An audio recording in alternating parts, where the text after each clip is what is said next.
All right, good afternoon. Welcome to the afternoon experiment. My name is Emanuel Livingston. I'm with you for a very short amount of time, but I definitely had to come on. Number one, just to say hello, and yeah, I'll be back.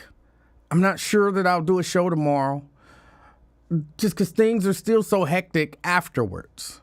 Like I had to go deliver some stuff.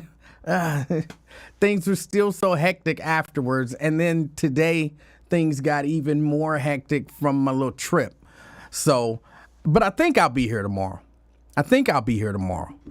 But yeah, I'm just now getting an opportunity to go live today. And I know I missed so much. I missed the whole, the breakup, the fight, and, the people trying to, be intermediaries, and now, the makeup. I missed all of it.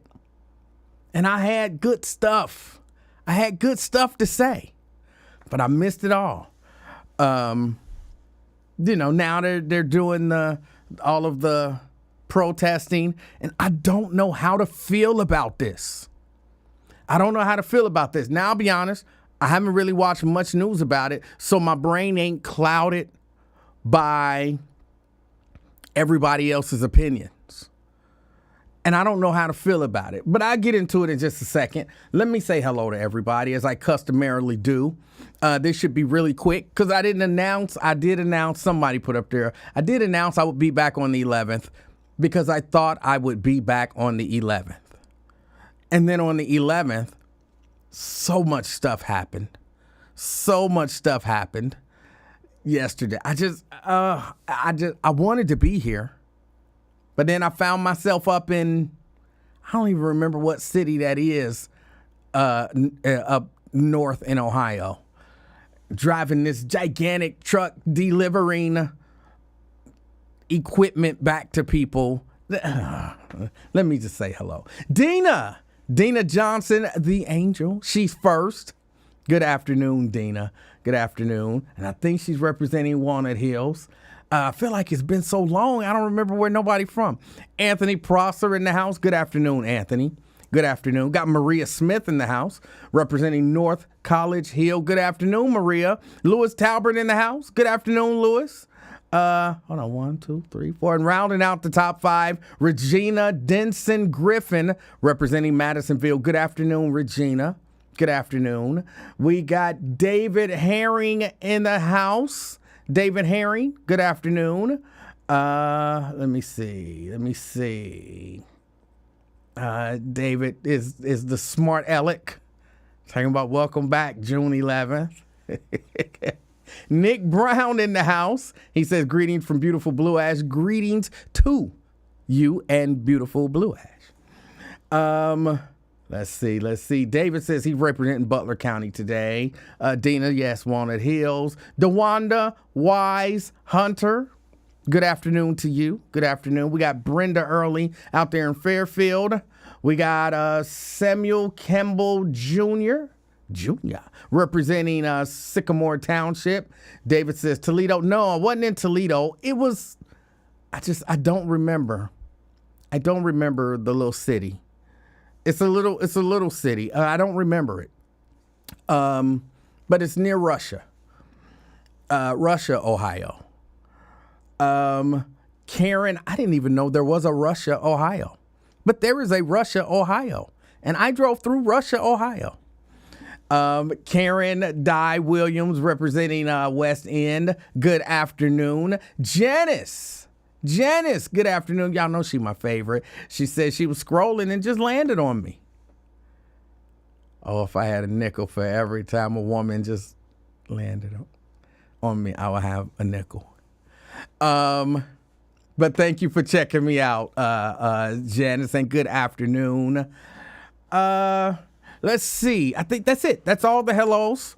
And I didn't expect it to be very many because, I assume that most people believe that I wouldn't be here. I wasn't sure that I was going to be here. I was dealing with an exceptionally complicated what do you call it when people are just they are your client and they are exceptionally difficult. That's what I was dealing with, an exceptionally difficult client. No, I'm just playing. I did have to get a small order out today. And so I had to go and get that taken care of. Otherwise, I'd have been on at 3. But, I had to get that taken care of because that was important. Terrence Howard in the house. I see you, Terrence. Good afternoon. Terrence, you did a good job. I don't know why you cut the show short. But you did I didn't get to watch the whole show. I was doing a lot of stuff, but I got a chance to listen here and there, and you did a good job. And like I said, you were, you're ready for your own show, man. I'm lobbying for you to get, maybe I shouldn't be the one lobbying. If I lobby for you to get your own show, you'll never get your own show. But man, you're doing a good job over there. You're doing a good job. So I appreciate you. I see Jerica in the house. Jerica had asked me earlier if I was going to come on today, and I was telling everybody that I would have been on, but I had this exceptionally difficult client that I was trying to take care of and get their order out. And it was just, oh my goodness, it was just so difficult. No, it wasn't difficult. I had to say the joke again, y'all. I just had to. Pamela Kinney, good afternoon. Good afternoon. She's representing North Avondale. I see Linda Evans in the house. Good afternoon. Hey. Terrence had a great after show too. I did not see an after show. But I hope everyone's had a great couple of weeks. I feel like it's been a couple of weeks since I was here. And I know I missed so much stuff. Like I said, I missed the fight. I was going to pick with some people. Because if you don't know anything about me, I like picking with people. And I was watching my man Wyatt for a few minutes. And let me explain the way. Hold on. Some people don't know. I do this show. I'm a stage manager for this show, Gospel Superfest. And I do a lot of the behind the scenes stuff. And that show we shot on this previous Saturday. But I was there, of course, all week because, we have to build the set and all of that kind of stuff. And then, you got to do sound checks and rehearsals and all of that good stuff. And then afterwards, you got to pack up and, everything got to get back. And while all of that is going on, I have a minute or two here or there to, for me, go on Facebook and check out what's going on. And I was watching Wyatt one day, and he was talking about Corinne, whatever, the cute girl. She ain't no girl. The cute lady. I know she lesbian, but that don't matter. Just so y'all know, for every man that I know, being lesbian don't matter. Like, for women, it makes sense. Like, oh, he gay. Okay, well, I wouldn't mess with him. You know what I'm saying? But if I ran up on a chick and I'm trying to push up on her and she like, but I'm lesbian. I'm like, and? You know what I'm saying? That means you got a friend.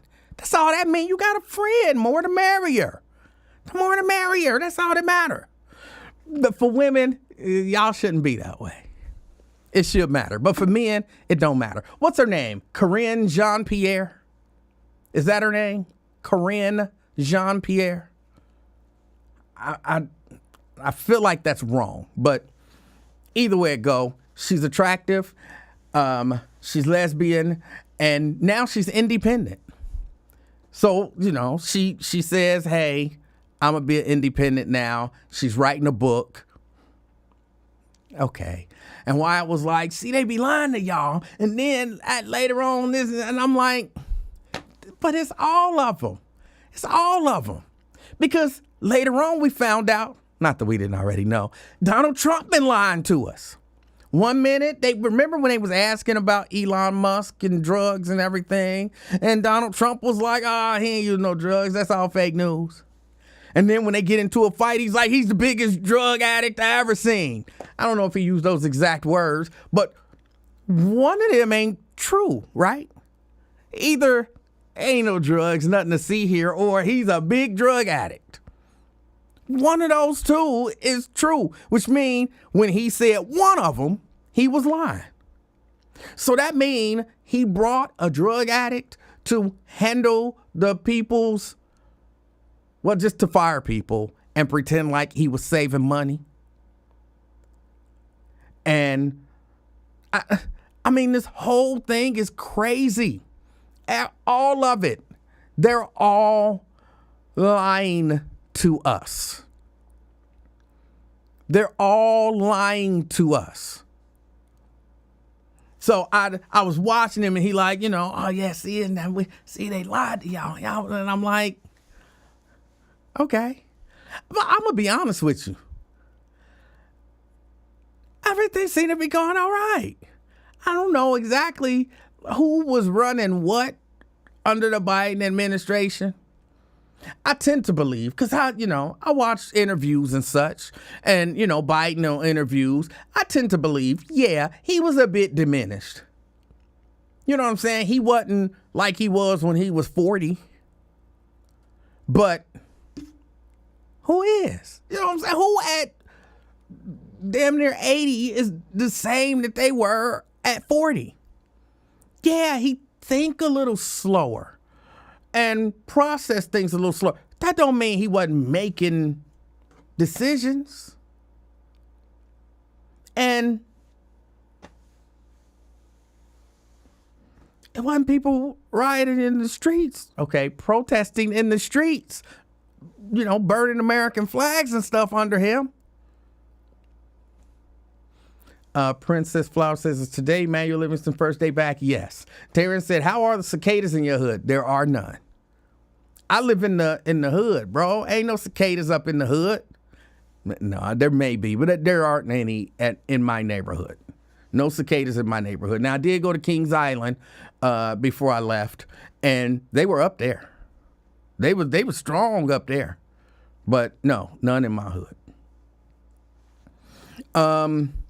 But yeah, back to Trump and just politics in general. Let me tell you, I don't believe really that the president is running nothing. I believe that there are people pulling strings behind the scenes. We didn't see you at Valerie Davis' funeral. Hold on, Lamont. Are you joking? Did somebody pass away? Is that a joke? Because if it is, I don't think that's funny. Is that a joke? But I believe it's people behind the scenes pulling strings either way it go. So I'm not one of them people who like, oh, he was so incapacitated, And oh, they covered it up. All the news people saying they covered it up. That I don't like. I kind of understand it. I do. I kind of understand it. I never dealt with nobody, necessarily, big time, but I've seen one or two things where, I thought might be, inappropriate or something like that from political officials. And you don't just run out telling stuff. Oh, he couldn't think of this. Oh, he couldn't think of that. Like, that just seems. So I get it. Like, oh, I was at a function. I mean, think about how that would have sounded. You go on the news, hey, welcome to my show tonight on CNN. President Joe Biden forgot George Clooney's name. We were at a function and he was talking and he forgot George Clooney's name. As a listener, I'm like, okay, and this is news. Wait, this is news? This is what's passing for news now? The president forgot somebody's name? Now, maybe once you put everything together and in hindsight, you're like, okay, it was a lot of little stuff that we saw that, kind of looked like, maybe he wasn't all the way there as strong as he used to be. But we understand that dude is old. And we ain't just gonna bust out on him, just for fun. So, I don't know.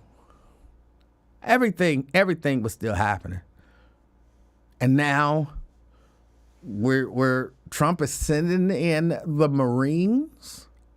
First, this stupid parade that they're doing for what is it? The Army's is it the 125th anniversary, birthday, whatever.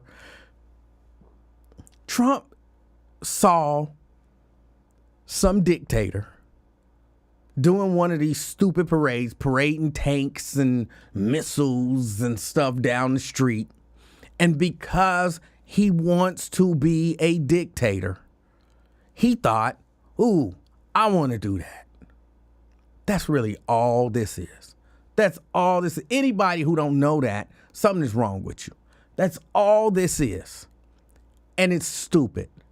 It's tens of millions of dollars worth of stupidity. Tens of millions of dollars worth of stupidity. Just so he can feel like a dictator. Right, Fame. I think that's where I remember him talking about seeing one of the dictators do it, saying, oh, that's a good idea. Why don't we do that? He went somewhere and saw, it might have been China, it might have been Russia, but he went somewhere and they did one. And he thought, we should do that. And he started saying that. And now we're doing it. Just stupid. Just stupid. And now, the people are protesting ICE. And here's where I think I'm a little all over the place. Because there is still a part of me, I wouldn't go out and protest ICE. I feel like maybe not every Latina voted for Trump, but enough.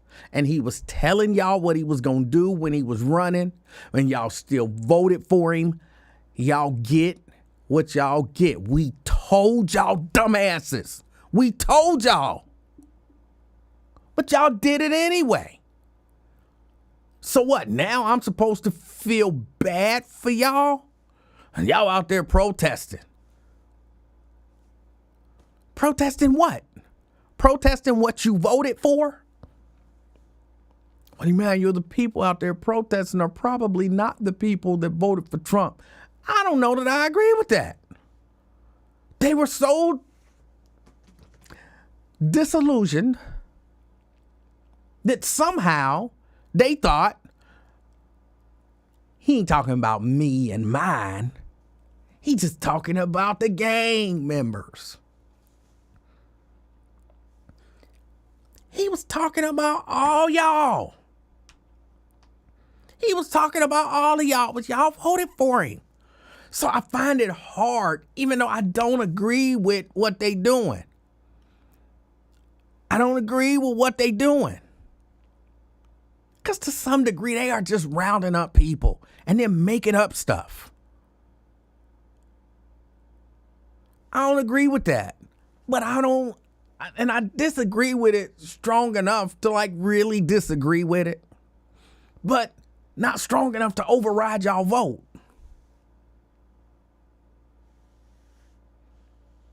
Y'all voted for this. Y'all voted for this. And I was watching something and somebody was like, well, where's the black community? The black community, I don't know if the black community's out there with them, but the fact that they ask him, where's the black community? There was some Latino activists saying, where's the black community? The black community is at home saying, we told y'all dumbasses. What y'all thought because y'all got straight hair, did that mean that they accepted y'all or something? No, you're not white. We told y'all, you're not white. They coming for you. I'm sitting back at home chilling. Look at them. Didn't we tell them?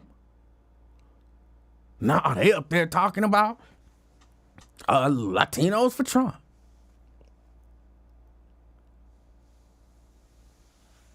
Somebody asked, where are the Hispanic leaders? They have leaders. I mean, the same way that we have leaders, there's no leader. But they have leaders. Nat says actually 51% of Hispanics voted for Harris. That's not a high number. That's not a high, it sounds like a high number, but that's not a high number. It should have been like 92%.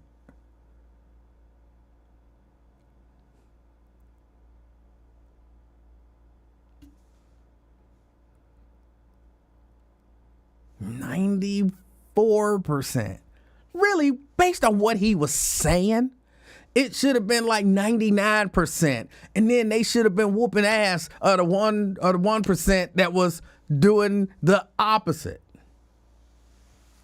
Nat says that's half. So to generalize all seems unfair. Well, first, I never said all. But second, I'm generalizing all because it was just under half. I don't have the breakdown right in front of me. And I really don't feel like looking it up. I'm tired. What percentage of blacks voted for Harris? Can somebody look that up? What percentage of blacks voted for Harris? Just real quick, if somebody can look that up. I could. I don't feel like it. I just don't feel like it. Stop being lazy, bro. Stop being lazy. Okay. Oh, let me look it up.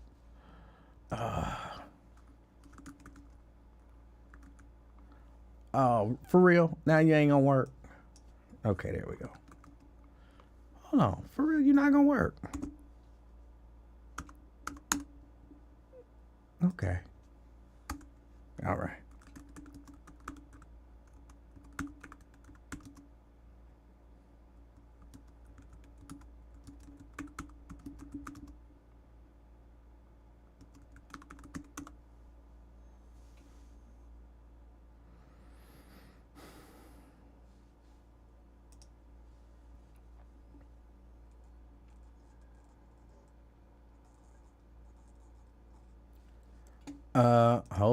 Hold on. Oh, come on, go here.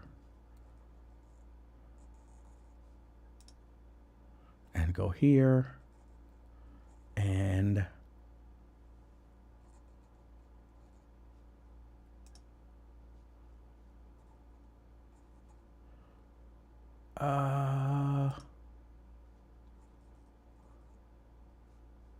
show me the numbers.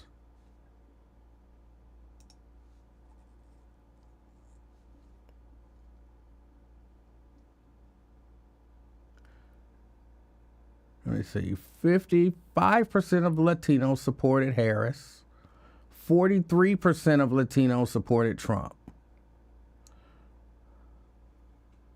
83% of blacks supported Harris. 15% of black voters supported Trump. See, that's even bad. See, and how much have we been getting on them? On all of these so-called independents.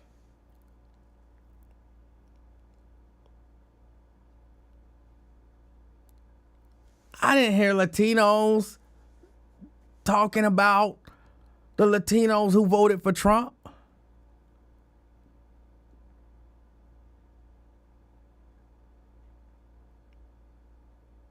That's a large percentage. That says to me the mindset in the Latino community was basically split. It wasn't basically 90-10 like the black community. It was closer to 50-50.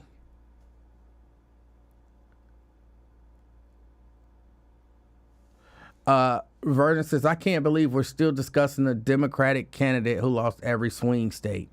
At the end of the day, for multiple reasons, her candidacy was a disaster. That's not what we're talking about, Vernon. We're not talking about it in that context.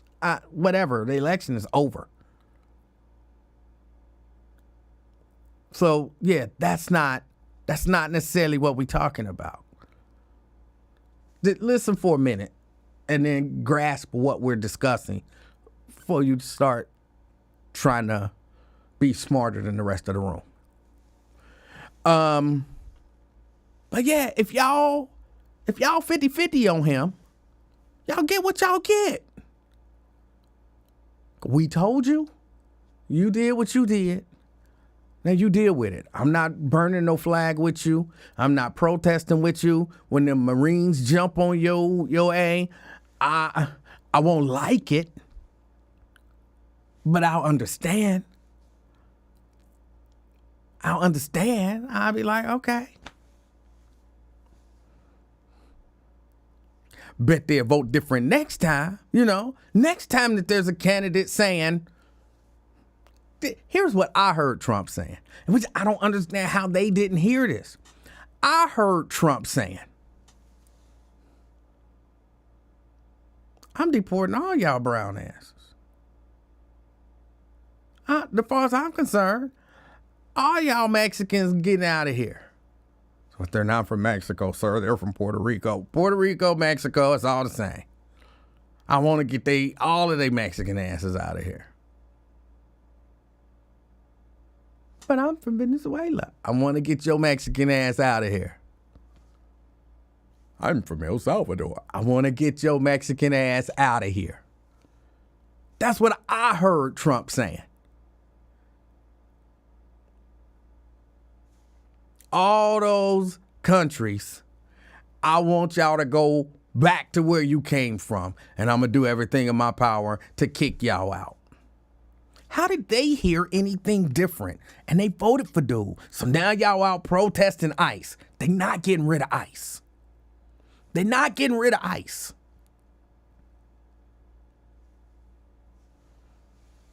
Just think about it.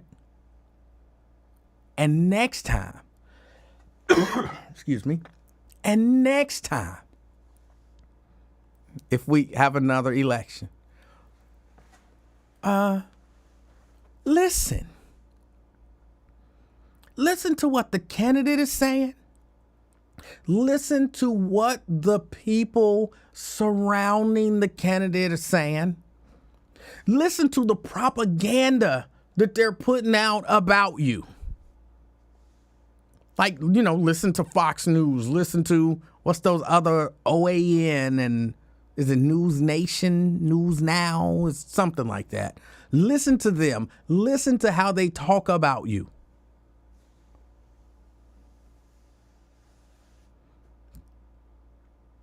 Like Ice Cube said, or like, Ice Cube played in the song, No Vaseline, here's what they think about you. Then play a clip of Donald Trump talking about you. Here's what they think about you. Play a clip of some other conservative talking about you. Here's what they think about you. Play a clip of them talking about it's an invasion. Here's what they think about you. Listen to what they think about you. And then vote your interests.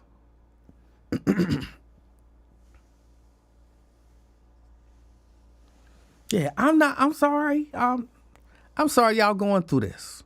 Yeah, y'all brought it on yourselves. But I'm still sorry y'all going through it. But I'm not there to help you deal with a situation that you brought on yourself.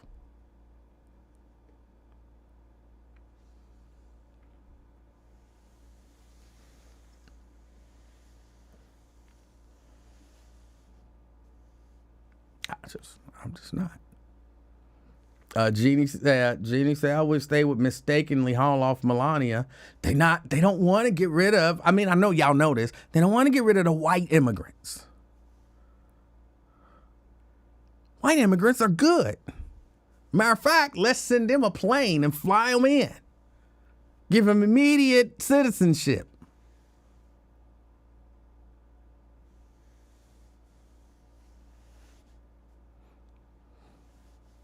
They're going to be good for the country. Why? They white. White farmers are so much better than Mexican farmers. White South African farmers? Oh, they'll be so much better for the society than those Mexican farmers.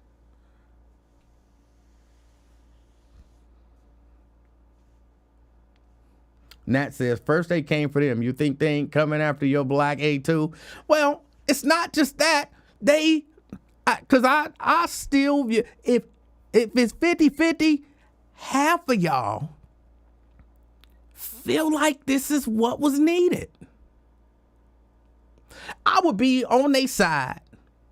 I might even be out there protesting. Probably not. But I might even be out there protesting if they vote split was like 90-10. And they was giving hell to the 10.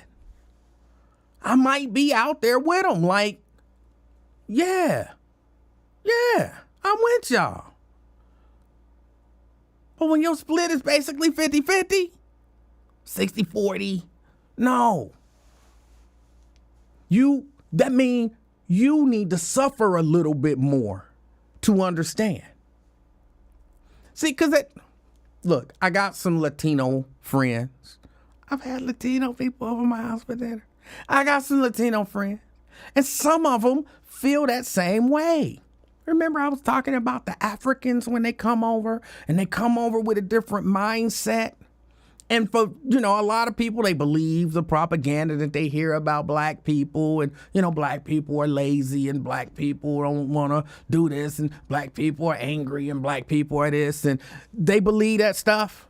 A lot of those Latinos believe that stuff. And they think we're different. We're different. We can come there, and we're not lazy. We'll do the job. We'll do the job that they won't do, and they'll treat us right, and it's this great life, and so they believe that stuff.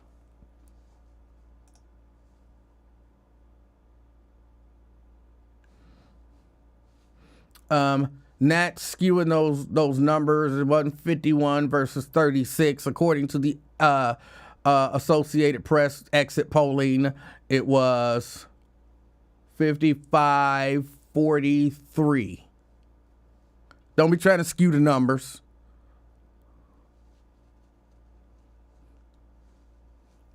And to me, that's basically 50-50. Don't be trying to skew the numbers, bro.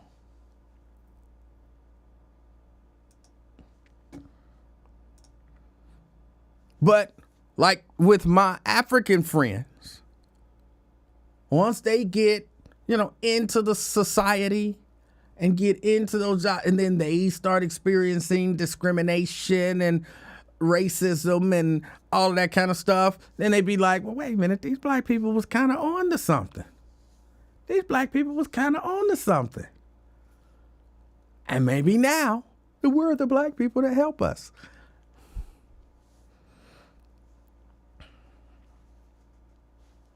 Something about, what I'm saying, if you want friends, first you have to show yourself friendly. I can't say, look, I was out there when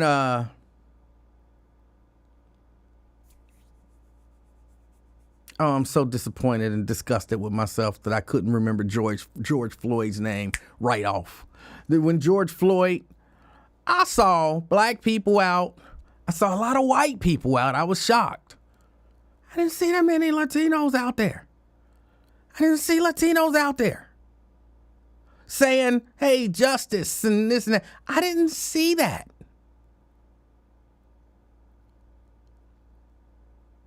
So you want us to be your friend. I'm sorry, you should have showed yourself friendly earlier. You should have been saying to us this whole time, I'm on your side. I'm on your side. I don't want to see injustice perpetrated against your people. So if you out protesting, I'm going to be out protesting.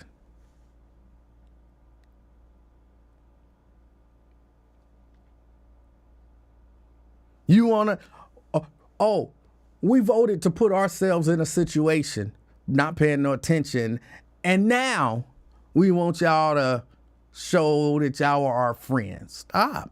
Stop. No.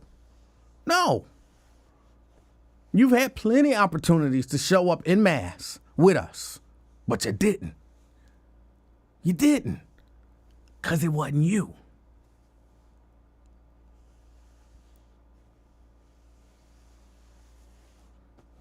Hold on. A few people asked about the mic. It's not new, but it is the first time that I've used it on this show. I actually use this when I record vocals. I have 2 of these. How much did they cost? A lot. I'll just leave it at that. They cost a lot. But I just decided to pull this one out of the vocal booth and use it. That's it. I'm sure the other one would sound just as good if I had placed it here, but I had it just out of the shot because I didn't want a camera in the shot. And then I went and I was listening while I was away. I was listening and I was like, that audio could be better. All I had to do is bring the mic down. And since I'm bringing the mic down, I might as well just go ahead and put in one of the other 2 mics. And so that's it. That's the deal with the mic. But yeah, say, Jericho. Same with Asians. When people remember the Asian hate crime thing, I wasn't out there protesting with the Asians. I don't believe people should be violent against Asians. But again, if you want me to be a friend, you've had plenty of opportunity to show yourself friendly. All these protests that have broken out across the country when we see injustice towards black people, I don't see a lot of Latinos and a lot of Asians there.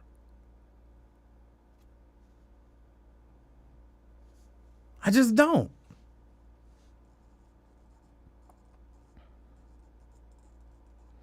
Vernon says, so it sounds like what you're saying is the Hispanics are the reason Trump is in office. No, that's not what I'm saying. What part did apathetic blacks who didn't vote play in Trump's re-election? Again, you're trying to, for whatever reason, relitigate the election. He's elected, bro. He's elected. I'm not talking about the reason that he's elected. I'm talking about what me, pull from these numbers. And if your voting community's mindset is 50-50 on a guy who campaigns on, I'm sending all y'all asses back to Mexico. What I'm gonna do with that? Y'all got some stuff to deal with in-house. Y'all need to figure out when somebody say, I'm sending all y'all asses back to Mexico, together y'all need to come together and say, yeah, that's probably not a dude that's going to work in our best interests. He might do what he say he going to do if he get elected. So don't vote for that guy. But if y'all collectively can't come to that conclusion, y'all 50-50 on it, like, maybe, then hey, you get what you get. And then maybe next time somebody's saying, I'm sending all y'all asses back to Mexico. 90% of y'all be like, oh, don't vote for that dude. Remember last person who said they was sending us back to Mexico? He actually tried to do it. Don't vote for the dude that said we did. You hear me? Yo, essay. Don't vote for the dude that say he's sending us back to Mexico. No vote. No voto. I don't speak Spanish. Sorry. That's what I'm saying. Whether or not they the reason he got elected, that's not important here. He's elected. Stop trying to relitigate the election.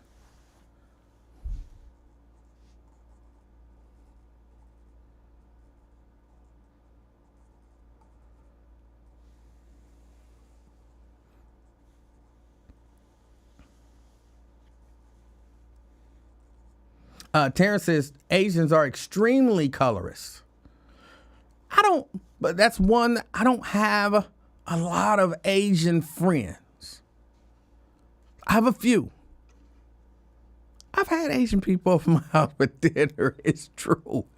But I have a few, but I haven't really sat down and had, like I've done with my African friends and some of my Latino friends, we actually sit down and I ask them questions and they ask me questions and we have these conversations and we talk about, because look, I understand that my views aren't the views of Black Americans. It's just my views. But I talk to a lot of Black Americans, and so I could be like, some people think this and some people think that. Well, why do you think those people think that? Again, because I've talked to a lot of y'all, I can say, well, what it seems to me is that they feel this way because of this. Now, I don't agree with that, and I don't find that a strong majority of people agree with that, but that's why those people think that way. And, my Latino friends and my African friends, we can all do the same thing. Like, talking to my African friend, and he's like, a lot of Africans feel this way. Some Africans feel that way. And why do they feel that way? Well, I think they feel that way because of this. And I listen, and you get a lot of different perspectives. I've never done that with an Asian friend of mine. I've never done that with an Asian friend of mine. So I don't really know about the Asians.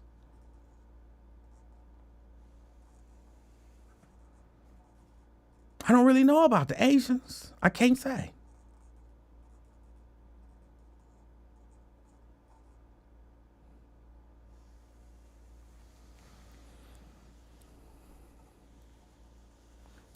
Is he not? Oh, hold on.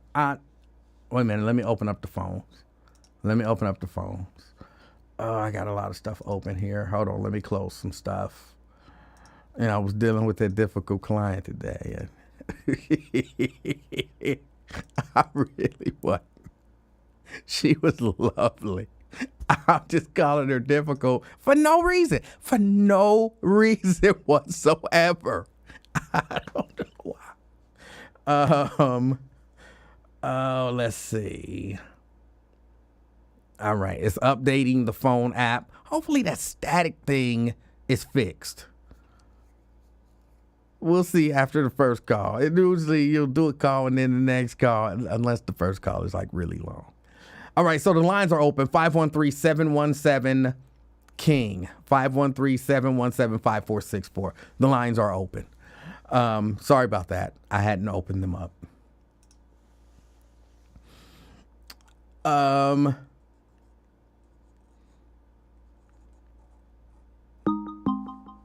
All right, there we go. CK. Hey, man. Hey, I got him there. First caller, man. I made it on that first caller, man. All right, I can barely understand what you're saying, and you sound either inebriated or just straight up high. Nah, I'm good, man. I'm just excited to be. What you call? Let me close the window. There you go. I'm excited to be the first caller back on your platform when you was gone all these. You know what I mean? I'm excited to have you back. Man, but look, your analysis, I was typing excellent analysis when you said the phones was open, so then I rushed to the call. Right? Because you won the fight before you even got in the ring.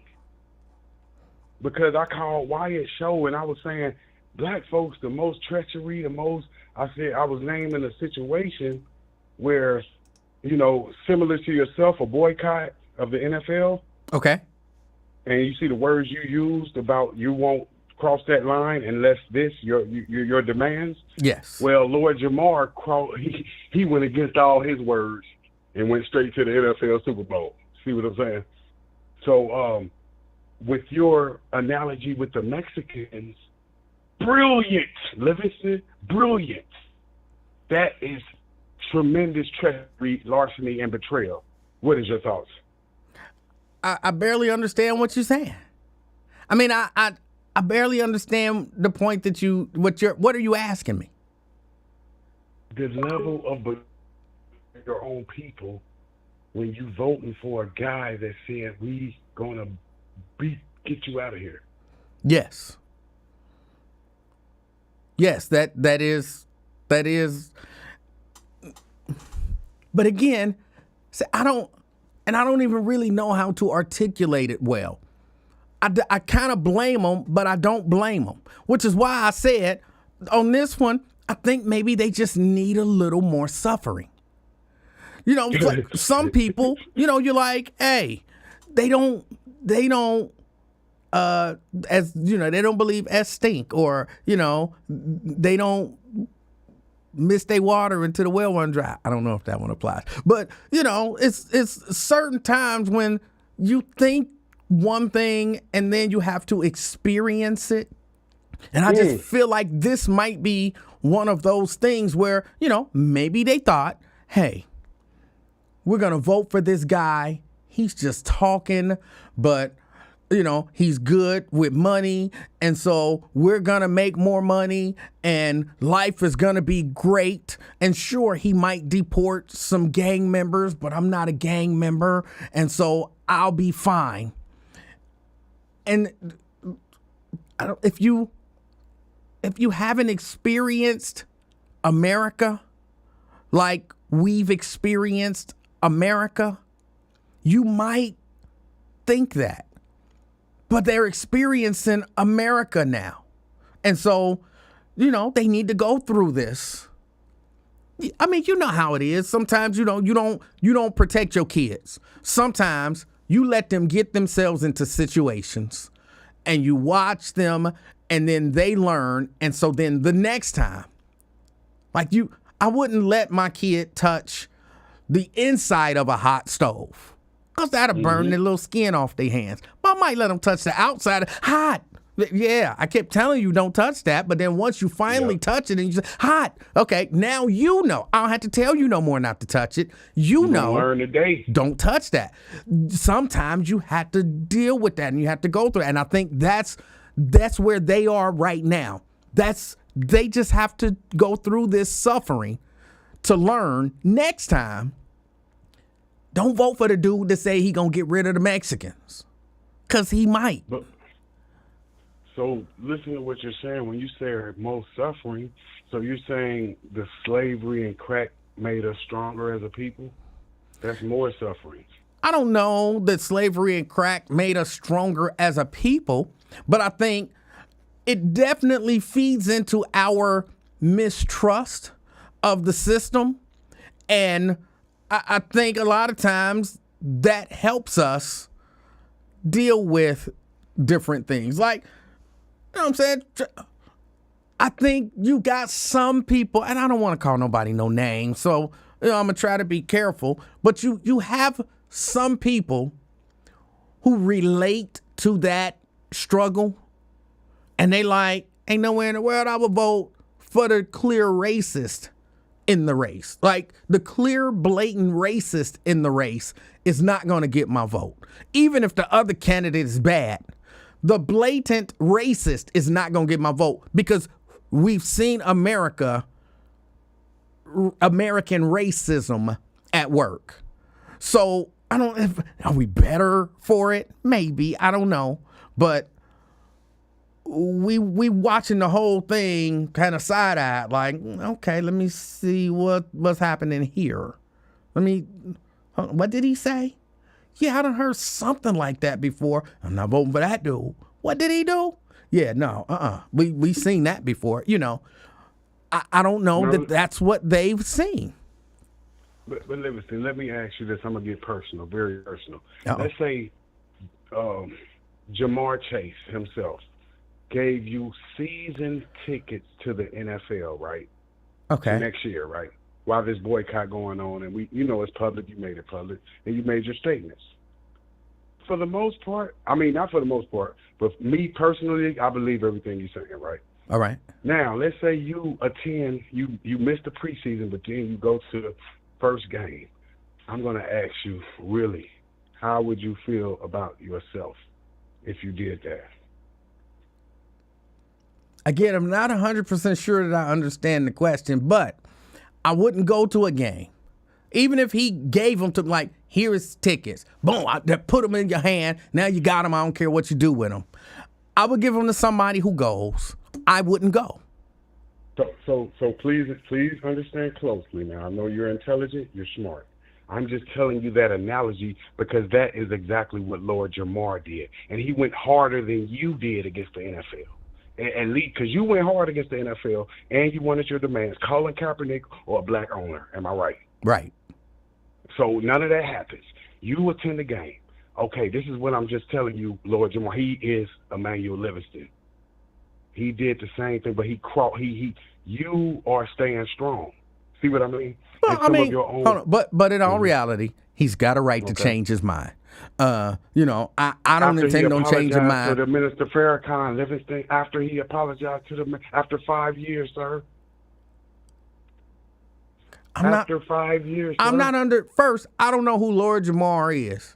Second, I'm not 100% sure what you're trying to get at. I'm trying to tell you the level of treachery that I'm saying. That's what we're dealing with. If you go to the game, you're standing by your words. You are being criticized for your actions. I've seen the comments. Am I lying? Well, I have been. Have you been criticized for boycotting the NFL? I have been. I don't know that I'm actively being criticized, but I have been criticized in the past. So I came into the day with a championship fight saying that level of treachery, Livingston going to the game, that he just, so I would think if you did that, you did not even believe nothing you ever said if you went to the game the first season. But you said you have the right to change your mind. Yeah, everybody's got a right to change their minds. So if you went to a game next year, do you think you believe what you were saying in the past? Sure. Without none of your demands being met? Sure. Maybe I got some new information, or, over time as people, we change, and, maybe I just looked at it I had an experience that made me look at it from a different perspective or something like that. That's possible. Interesting. But I just see the level of treachery when you said get your ass out the country, you whatever, slang word, and they voted for him. So yes. I seen that's why I'm saying you showing level of treachery. I'm thinking blacks got the. I said, whoa, that's a little far what they doing. So you voting for a guy that's against you. That's yes. Like if they put slavery on the poll and blacks overwhelmingly voted for slavery. CK, I appreciate your call. Thank you. All right. No, I can I be honest? I genuinely believe, and I know this is crazy, I genuinely believe if they put slavery back on the ballot, like, they said, hey, we're going to go back to slavery how it was. So if you in this country and you black, we're going to enslave you. You're going to, chattel slavery. You're going to be a slave. And they put that on the ballot. I think probably about 8 to 10% of black people in America would vote for it. it would be them same 8 to 10% that voted for Trump. And I don't know why they would, just to be different. Like, y'all don't understand. It's slavery. That means we gonna eat every day. You gonna have a job. You know what I'm saying? They would have these crazy reasons why it would be okay to vote for it. And they would all be crazy to those of us who, think of ourselves as sane and who understand, that it would not be a positive thing for us. But 8 to 10%, my prediction, 8 to 10% of black people in America right now would vote yes. Yes. Put us back in slavery. Well, things were so much better when we was back in slavery. We didn't have to worry about who was doing stuff. We didn't have to worry about they would just. I genuinely believe that, and it makes me sad. Caller. Hey, Emanuel Livingston, how you doing? Hey, how you doing? I'm doing good, by the way. Edsel Rothstein, glad to see you back. Did you acquire the proper level of atonement at your church function?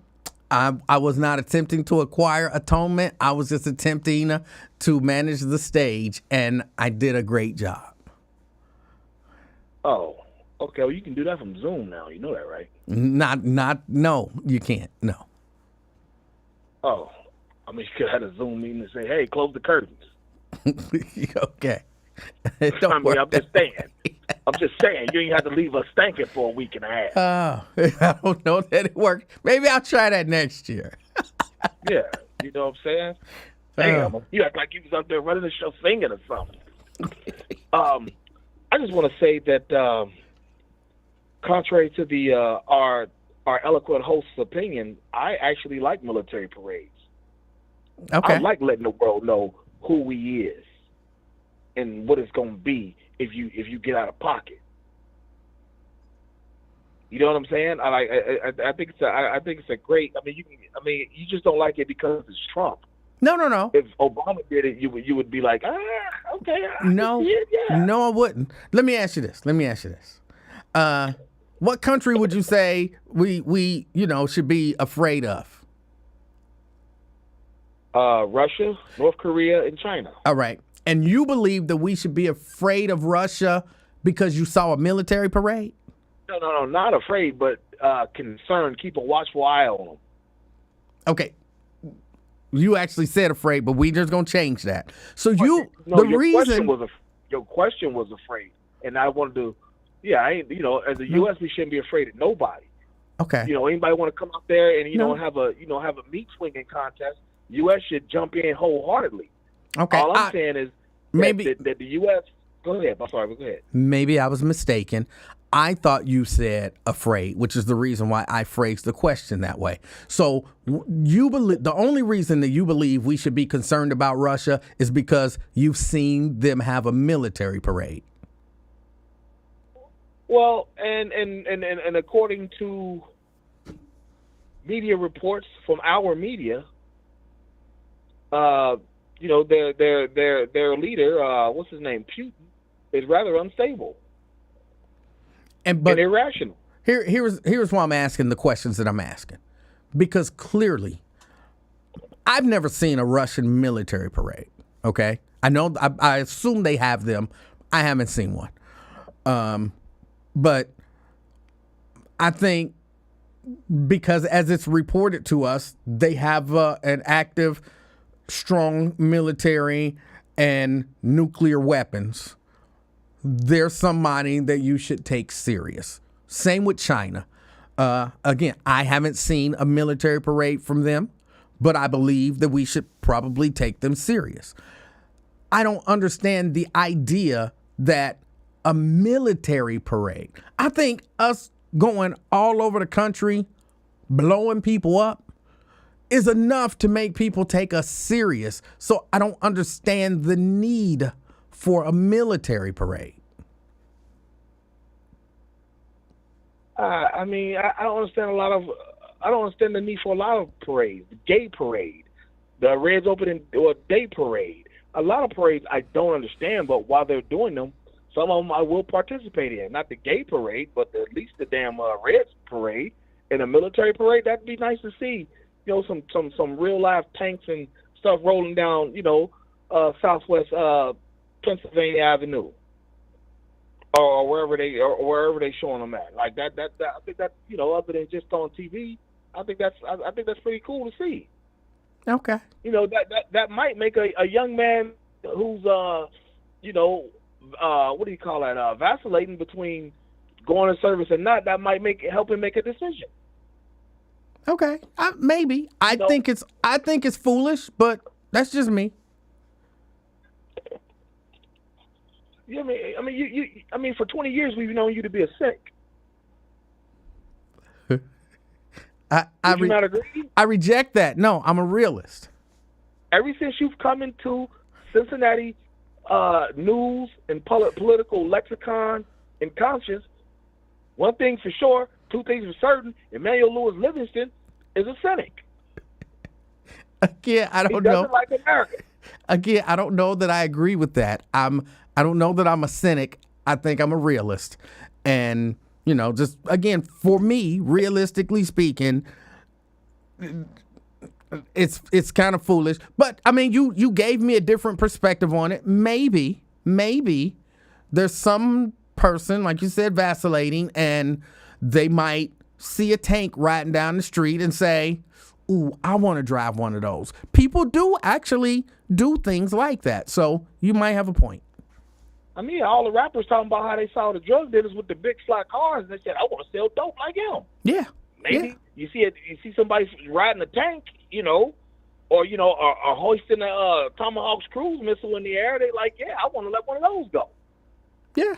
I'm just saying, it's just I have no problem with America showing off what America can do.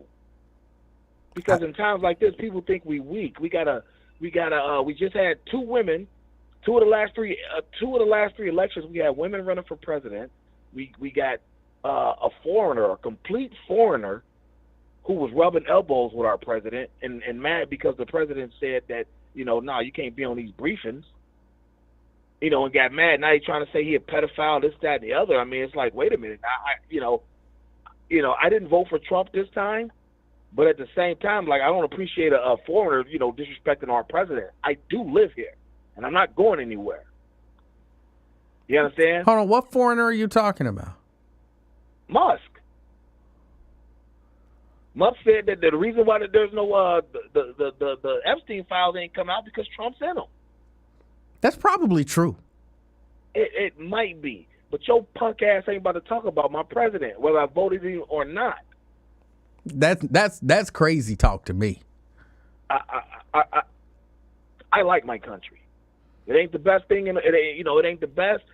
I don't know who's the best. There's some effed up stuff that happens here, but for the time being, I ain't going nowhere, and nobody in this audience is. So you don't want people. So you don't want people to. Wait. So you don't want people to tell the truth about your country if the truth is negative? Yes.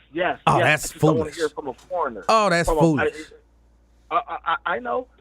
It's not you. It's me. It's Edsel, not Emanuel. It's just my opinion. All right. I have a problem. When foreigners talking greasy about anything. Some people said they was going to behead Obama in the White House when he first got arrested, or not arrested, elected. The Sand folks said they was going to behead him in the White House. We just going to sit there and let people talk greasy about our president? Well, there's a huge gap between we're going to behead the president in the White House and this dude who we have video and photos of him with Jeffrey Epstein, and we have him talking about how Jeffrey Epstein liked girls the same way he liked girls. That's a big difference between saying we're going to behead this dude and this dude might be in the Epstein files. Those are so different. If you want to split hairs because you don't like the current I don't know that is not splitting hairs. I think it is. Being a foreigner, I don't want to hear from you talking greasy about the leader of my country, So whether I if voted for him or not. so if Do you won't smoke or not? so if the foreigner Foreigner? says that Trump said that he likes to grab women by the vagina, then you'd be mad about that. Yes, I would. That don't make I sense. heard it from American media. Because it's Mind your true. business. Because it's Worry about true. worry about your president that Yeah. beheads people. Yeah, that's crazy. That kills people that vote against him. Worry about your president. We've got our own problems with ours. Yours ain't perfect either. Again, learn to love the one you're with. You got to deal with it. We've got to deal with Trump. And So while we got him, we and might you as well love him. find a way to love him and enjoy him. If you can't, then that's a you problem. Yeah, that's a me problem. But look, again, I'm one of these people. You have every right to your opinions and your feelings, and you love Trump, and you got a right to love Trump. No, I don't love him. You I clearly just said I didn't vote for him. but Don't he's my matter. You president, so just I'm gonna said we gotta love to him. love the one you He's with. our president, and we gotta love him. And I think you actually I'm said gonna you break love the him. leader of my country because I like my country. I'm not loving him. I love my country. You said okay. So now you're kind of altering your statement. You don't love him. You just kind of love him. I love my country, not him. Okay, that ain't what you said earlier, Like but what all he right. said. There you go. So there's that cynicism again, twisting up words, trying to create narratives that I ain't didn't there. twist the. I'm gonna go back and listen because I could have swore you said you love him.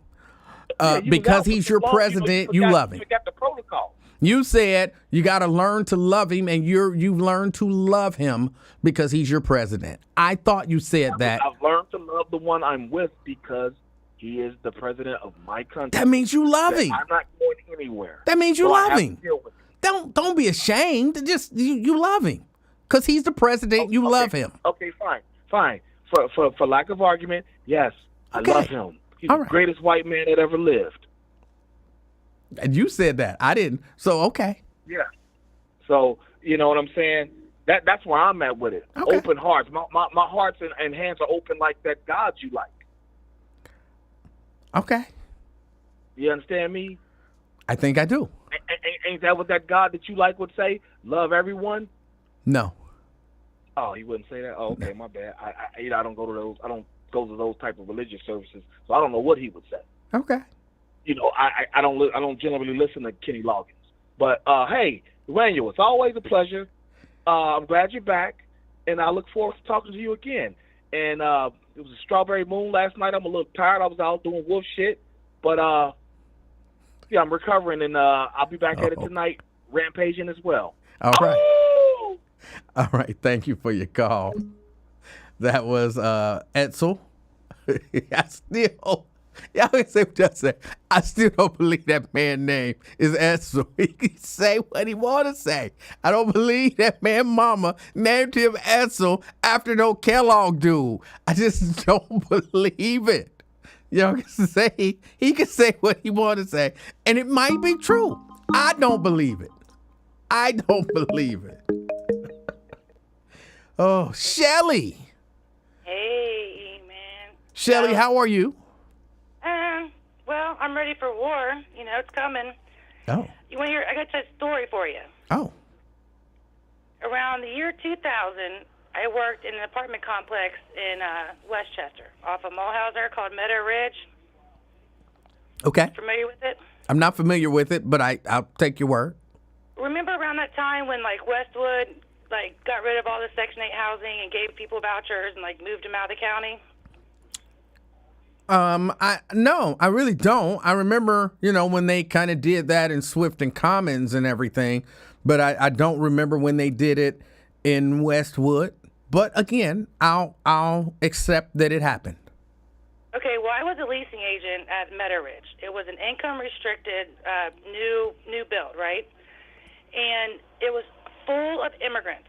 I mean, from all over the globe, okay? Okay. And it was, like, weird. We're like, what the hell? Where are these people coming from? Well, they were having their rent paid. They were having their apartments furnished. They were having their fridges stocked, okay? Their church was bringing them. People don't realize, like, Butler County was built by immigrants I mean, don't you think it's kind of weird? Like, white flight magically had all these brand new affordable housing to go to out in the farmland out there, just magically, like, available. I don't know that it was magical. I mean, people with money build homes. It wasn't people with money, though. These were, like, lower middle class neighborhoods being built. There were rich ones, too, but for the most part, it was, like, middle class. Okay. Middle class people build homes. Okay, well, people were imported to build it out there, okay, but these immigrants were being brought here. So this is older than Trump, number one, okay? Like, you don't have a problem with that? Like, you're okay with them just bringing these immigrants here and paying for them and putting them up and letting them get ahead while everyone else suffers? Well, I don't like the way that you characterize that, but so let me characterize it the way that I would like to. I am okay with people helping people who need help. And even if they're not born in this country, if people want to reach out to people who need help and put them in a position where they have the opportunity to kind of flourish, I'm for that, yes. At the expense of Cincinnatians? Well, how was it how was it at the expense of Cincinnatians if, according to you, the church was paying for everything? They were. I filled out the leases. I collected the rent. Like, Right. So then how was that at the expense of Cincinnatians? Okay, well, the people that were moved out of Westwood and put out there, they weren't getting that kind of help. They weren't able to get ahead. Okay, they moved. How do you, but then get mad at the church? I don't understand your anger. I don't understand what you're trying to say. Hold on. Let me try to understand it. All right? You correct me where I'm wrong. The church reached out and brought some people here and they footed the bill. And you're mad at the people who the church helped because the church didn't help Cincinnatians? Yeah, because they didn't help our people, because we should put ourselves first, absolutely, before we start taking care of these immigrants. Wait, so you're mad at the immigrants because of what the church did? No, I'm not mad at the immigrants. My son's a child of an immigrant. I'm not mad at the immigrants. You don't realize what they were told before they got here. Okay, if the immigrants if they didn't have a bounty on their head, would the politicians even care about the immigrants? What? Like, wait, no, ask the question again. I didn't understand the question. Okay, there's money attached to these immigrants. All right. Okay, there are services and programs and blah, blah, blah that are directed at the underserved, the minorities, the refugees. There's money attached to them. If the money was gone, you really think these people that they would be even an issue? Well, you yourself said the church footed the bill. So, and the church brought them in. I'm not sure who are you, but who are you asking about? Are you asking would the church care? Who do you think owns the nonprofits, the churches? Okay. Right. Some of them, sure. Okay, well, did our taxes not go up? And property taxes went up in Hamilton County, right? They doubled for service. Wait, when? Double when? Since 2021. All right, but this is something that you said happened back in 2000, right? I'm just giving you an example of something back then to say that this is like a thing going on for a long time, but now, in my opinion, it's out of control. Oh. Okay. You don't think so? So, would you just say, here, take our city, take our schools, take our money, and just screw everybody else? No. I definitely wouldn't say that, but I would say, hey, welcome. And, you have the opportunity to pursue everything that I have the opportunity to pursue. Have at it. I would say that, if you yes. break a law, do you get a pass? Say that one more time. If you break a law, do you get a pass? Me personally? Yeah. I don't think so, no. Okay, But you're okay with the immigrants getting a pass? What pass do they get? Okay, well, you can't take a license from someone that doesn't have one. They're not made to pay child support. They don't have to piss in cups. They get all these services and programs that everyone else has to jump through hoops for. They're getting housing that Americans aren't getting. They're getting all kinds of stuff that we don't get. They're getting legal services. Like Cincinnati provided 600 immigrants. Okay, wait, Shelley, let's take them one at a time. All right, what is one thing that they're getting that Americans, people born in America, don't have access to? What do you mean? One thing that these immigrants that you're so concerned about, that they get, that Americans don't have access to. Okay, well, you say it like I'm so concerned about it, so you're telling me if I'm... No, please don't. Just tell me the one thing. What's the just one thing? I'm sure there's a lot, but let's take them one at a time. One thing that immigrants have access to that Americans don't have access to. Refugee resettlement money, social workers at JFS. Wait. Hold on. Wait. See, people don't understand this, and I'm not aware of this refugee resettlement money. Explain that to me. See, I don't mind saying I don't know stuff that I don't know. So what is this refugee resettlement money? Right. The federal HHS All right. gives states, the refugee resettlement money, and then the states distribute it to the counties, and then the counties oversee the programs. And how do they get this money? Grants. No, I'm saying, okay, I just snuck over the border, all right? And I made my way to Cincinnati. And I want some refugee resettlement money. How do I get it, Shelley? Well, you're going to know where to go through JFS. How would I know where to go? So tell me, how do I get it? Right, because it's all set up. Like there's video out there, people coming over the border. Like let's say somebody from Africa or Asia comes over the border. People are down there with cameras. They say, "Where are you going?" They say, "We're going to Cincinnati." They follow them to Cincinnati, and guess where they follow them to? The building on Reading and Seymour. So once I go to JFS, what do I do to get the refugee resettlement money? They're going to do it all for you. They're going to hook you up with a doctor. They're going to hook you up with a place to live. They're going to hook you up with the refugee resettlement money. They're going to hook you up with food stamps. How much money do I get? Fine, just cash. How much cash do I get? Well, it depends. I mean, you get a stipend. It depends on how many kids you have. Wait, blah, blah, blah. Hold on. So is this, because this sounds to me, because you're saying it's something that people don't have access to. This sounds to me like if I'm a single mom and I'm homeless, I can go to JFS and they'll help me get housing. They'll help me get medical care. They'll help me get food. They'll help me get all of the stuff that you're saying that they're helping the illegal people get, right? Well, that's the problem. No, that's not right. No? That's what you believe. No, it's not true. Oh.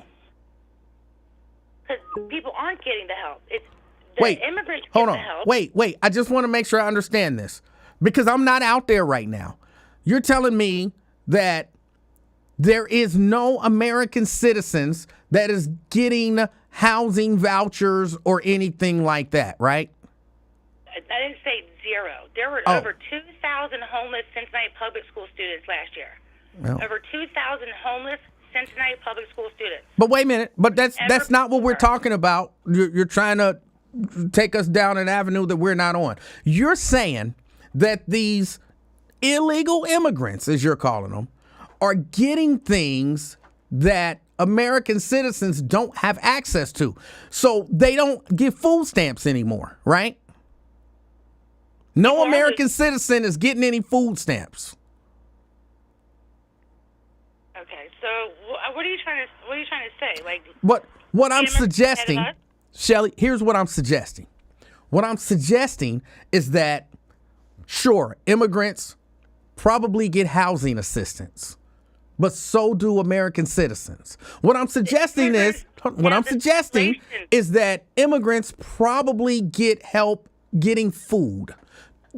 So do some American citizens. What I'm suggesting is that immigrants probably get help, with health care and stuff like that. But so do American citizens. Like, I know some women who get housing assistance, and I'm sure there are men who do too, but I don't know them, or at least they don't tell me that.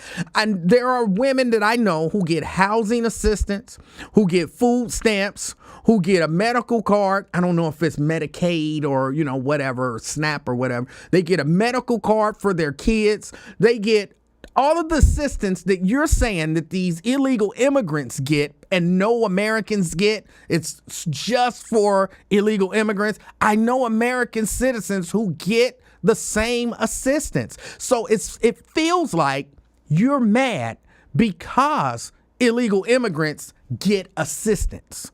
But you're passing this off as they're getting the assistance, but Americans can't get any assistance, when that's just not true. Hold on a second. Okay. Going back 20 years when I was working at that apartment complex, we had elderly and disabled Americans that weren't getting help. They had to fight. They were getting screwed over, just like here. No, they do not have to go through the same hoops. They don't have the same stipulations that we all have here, us. They don't. They don't piss and test. They don't have to go through all the stupid shit that everyone else has to go through. No, they don't.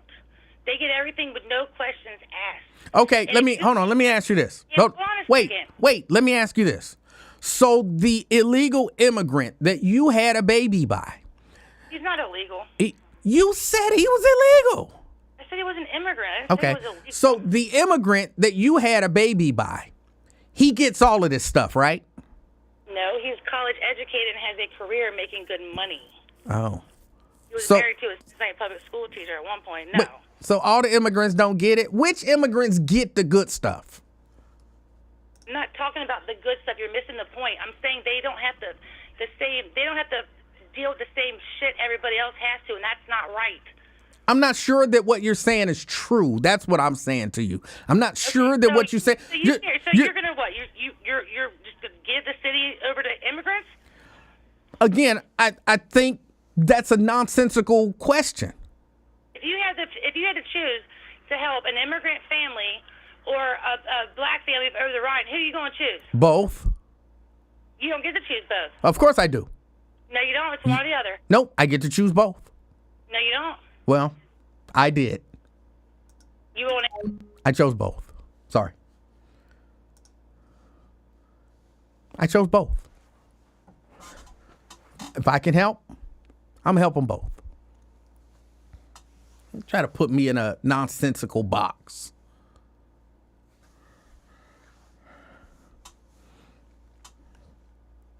I hear a lot of people, and again, I'm just one of the people. I'm one of maybe the few people who's willing to admit, well, I don't know everything.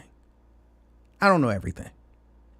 I don't know about the immigrant restoration recovery project or whatever she said, and I'm not saying it to be silly. I don't remember because I'm not aware of it. But I know that there are people, American citizens, black people, who are getting assistance.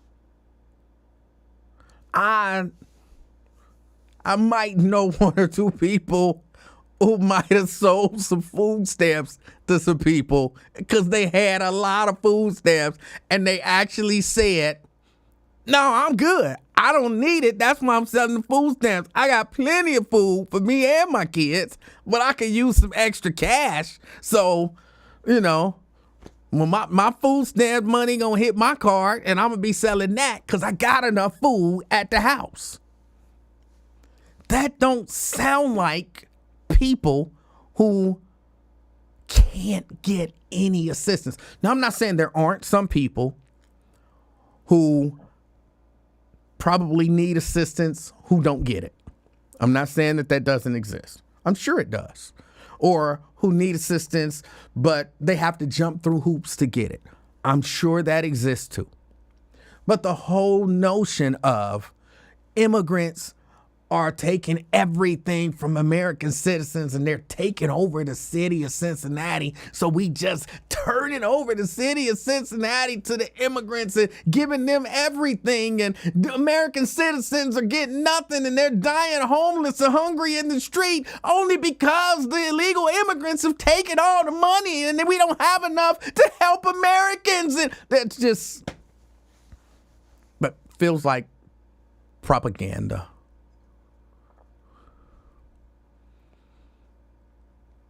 Feels like propaganda to me.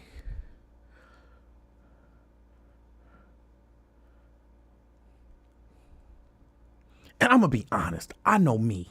Like, I know me and my family. And we be wasteful. Not wasteful, but wasteful. Like, and this is going to sound like I'm minimizing it. I was in Baltimore, went and got some crabs. The crab cakes was decent. I ate so much, I got full. So I put the remaining crab cake and I don't even remember what else was with it. But basically it was a whole meal. I put it in a to-go container and I took it back to the hotel and I put it in the little hotel refrigerator. And I thought when I get up in the morning, I'll go get some of these complimentary eggs down that don't really taste like real eggs, but they, they pass. I'm gonna go get some of these complimentary eggs and I'm gonna mix it with my crab cake and it's gonna be a nice breakfast meal. But then I got a little busy and then I was like, you know what? Them crab cakes been sitting in there for 2 days. I'm not gonna eat them 2-day-old crab cakes. And I threw them away. Emanuel, why did you just tell us that story? We Americans, we wasteful. So it's not like we don't have the resources to help more people. We waste probably more food in America than probably the whole world combined. The point I'm making is we have, if we manage it, the resources to help Americans and to help others. So the notion that you got to choose one or the other. No, you can't help both. You got to choose either to help illegal immigrants or help Americans. You can't choose both. So what you gonna do? What you gonna do? We can do both. We can do both.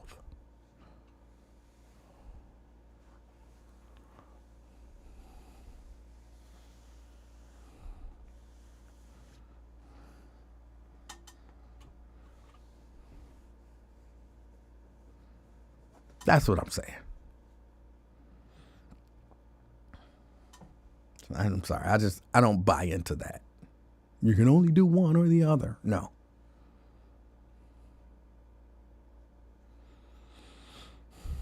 Jericho said, I thought Shelly's son was by a black man. I don't be remembering these people's stories, but he could be a black immigrant. He could be a black immigrant.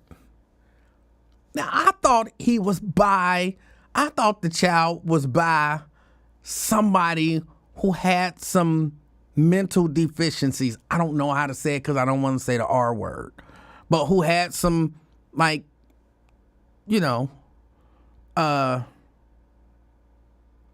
mental delay. I don't know. Somebody help me. What's the right word? I could have swore she said that her kid was by a person with some mental deficiencies.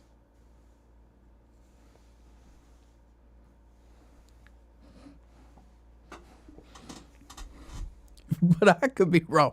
I could be remembering that wrong. But who was mentally challenged. Okay. Yes. I thought she said that her baby daddy was mentally challenged. Had a mental disorder. I could have swore. That's what she said. I could have swore it.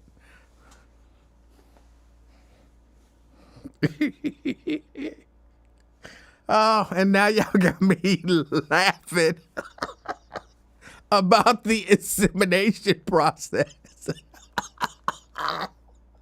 That is so not funny. Oh, but yes, apparently, if I remember correctly, she had relations with someone who had some developmental disabilities. Oh, that is terrible. Oh, that's terrible. All right, y'all. I'm trying to think, was it something else that I wanted to talk about? Oh, yes, she did say that. And she was involved with Child Protective Services. Yes, that's what I remember. That's what I remember. Oh.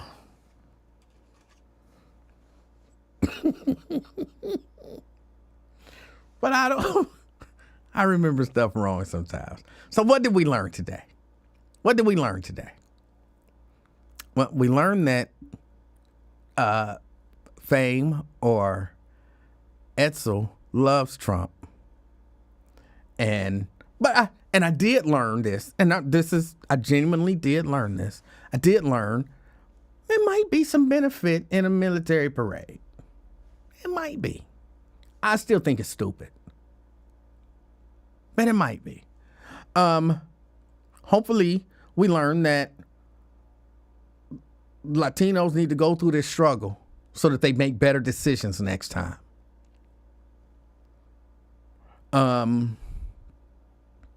And that it might not be our place to get out there and help them. I'm pretty sure we learned some other stuff. I can't think of it. Did you watch the BET Awards? No, I was getting ready for I don't even know what date it was. Either I was getting ready for the show or working on the recovery from the show. So no, I did not watch the BET Awards. Were they good?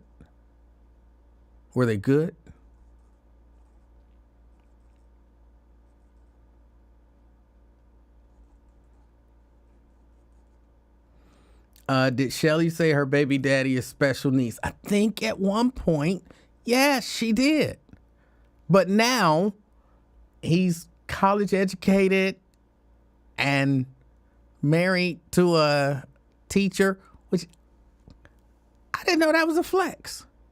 I didn't know that, and she said it like, no, he's college educated and at one point he was married to a CPS teacher. Like, I was supposed to be like, for real, a CPS teacher? Damn, how he pour her. Oh, Shelly's calling back. Should I take Shelly back? Just to find out. Hold on. Shelly? Hey, can I set the record straight, please? Yes, please. My son's father is a black man. He's from the islands. He came here as a child with his mother. He went to college. He works in healthcare. He was married before we got together, and he was married to a teacher that worked at Cincinnati Public. My son is special needs. He has an incurable, deadly disease called Prader-Willi syndrome. Okay? So he is special needs. It's very medically complex. It's not inherited. It's just a fluke. Does the baby daddy, his father, take care of him? Yeah. I'm a homeowner. I'm a nurse. Like, I have no... so that's it. I worked in the hospital in an emergency room, and that's where I met his father. Are you guys on good terms? Well, we're fine. Having a baby that's sick is devastating. It rips a lot of couples apart. Is he an active participant in his child's life? He's a dad. He does what he's supposed to do, and that's what matters. We're fine. He's remarried. He has another son. I never remarried. You know, I had my son. Just chose to not have any more kids, to focus on my son. You know, we were not. My son was not an accident. I was 26. He was 32. We both had our degrees and careers. He has no criminal record. You know what I mean? Okay. So you can joke all you want, but honestly, yeah, shit does piss me off because my son is entitled to services and programs that he doesn't get. And he went to Academy of World Languages, right, where there's kids from all over the world there. Shelly, is it Yeah. possible that he doesn't get them because you and his dad make so much money that maybe the state is looking at you guys and saying, y'all need to chip in a little more? No, I had cancer in 2012, and I've been on disability since 2014. Okay, so we don't live off that much. We live off of less than $45,000 a year, which still is too much for food stamps. But the way it works with DDS, right? They have Medicaid waivers for kids with disabilities. It is not income based. You can make $200,000 a year, and your child still gets Medicaid for disabled children and these waivers. And does your child get Medicaid? Medicaid for the disabled, but he also has his father's insurance. So I'm confused. If he's getting Medicaid, why are you saying that American citizens don't get medical coverage? Because I had to take my son to Texas for medical care, okay? Here's the thing. I went all the way to the top of Hamilton County DDS. Alice Pavey, remember her? I don't. These waivers, okay, they're Medicaid waivers for disabled children. They can be up to, $65,000 a year. We don't access that money, so I did the math. How many kids in Hamilton County have this waiver? And if they're not using it, how much is not being used? And what happens to it? For 2 years, I fought to get to the top and meet with Alice Pavey. They took me to a back room with no windows, let me look at the paperwork. I couldn't leave with the paperwork. I saw the numbers. Over $200 million a year, just like with the veteran services, is not being spent on the mandatory services. Okay. It gets redistributed into the general fund. Uh-huh. And the county commissioners and Frank Aludo, okay, who's the deep state, they redistribute this money to nonprofits. But your son, according to you, is covered. His medical is covered. Just because, what's that mean? My son's 18. I'm 45 years old. Like, you're not going to teach me anything. Just because someone has Medicaid doesn't mean the services exist. Wait a minute. Wait. So you're really confusing me because your main gripe today was that immigrants are getting services that citizens aren't getting, but your son was getting all along. What services? He's never gotten services. We've never accessed that waiver for anything. He goes to camp outside of Hamilton County. He's had to go out of state for medical care. But he's had access to the services, whether or not you use them. Class action lawsuits. That's what you keep saying that. But You said it. I did not say it. I said they're supposed to provide mandatory services, but they're not being provided. Shelly, did you say that your son had a Medicaid waiver for his disability? You said that, right? It doesn't get used. But There's it doesn't nothing get to use it used on. because you choose to not use it. That's not true. I asked to use it for electric scooter. They said no. I asked to use it for transportation. They said no. I asked to use it for locks. They said no. I asked to use it for lots of things, and they say no. That's why there's a class action lawsuit, and that's why Hamilton County's been investigated, because they're not providing the services they're supposed to be providing. That's part of the problem. And the child's father is not helping with these services? What do you mean by services? What do you think services are? Well, why didn't the child's father help with the locks? He did, but I'm saying the whole point is with the money that's supposed to be used for services is not providing services to families. So the money's getting redistributed to the general fund and used on other stuff. Shelly, it sounds to me like your son has everything he needs. yeah, I provided everything he needed, but my point is it doesn't give the government a pass to misappropriate the money that they collect from taxpayers. That doesn't mean it's okay. But, I mean, you don't understand. I've been doing this for a long time, okay? Clearly 18 it's not years. just about my son. It's about the elderly. It's about everybody. All right. Okay? So does that set the record straight? If you say so, I'm still confused, but all right. But people don't understand they don't know what services are. The word just gets thrown around and nobody really listens or cares to know, like, what does that mean? They're not All being right. provided. It's not just me, okay? It's not just me. Okay. All right. All right. Don't diss my son, man. I don't know your son. If anything, I'm dissing you. Okay, well, that's fine. All right. All right. All right.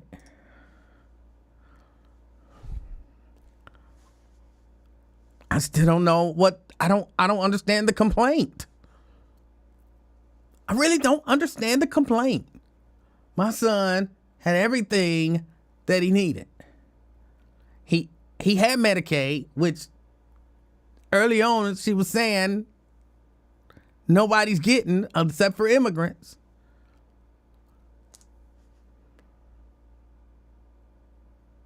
I don't understand it. I don't understand it.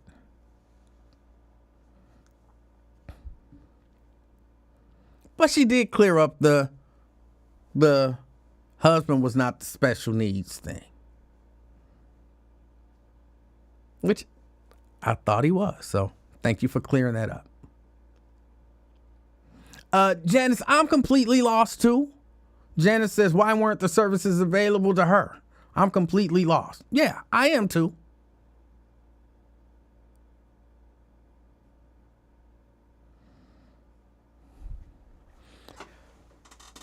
All right, y'all. I had to get out of here. Black Lion, I just have to be honest with people.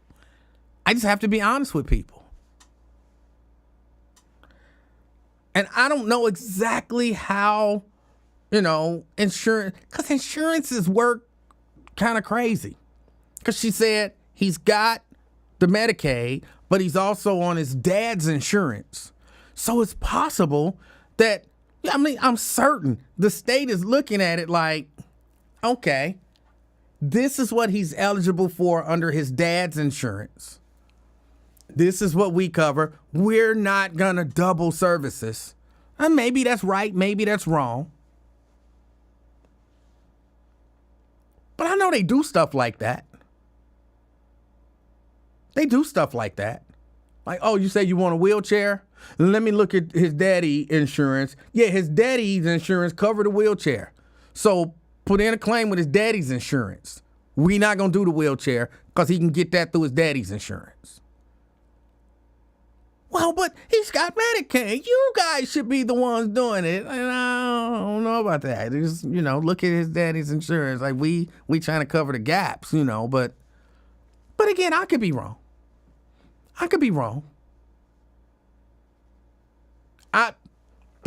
Luckily, I've never had the experience of having a special needs child to be able to get that deep into the system to be like, no, this is exactly the way it works. So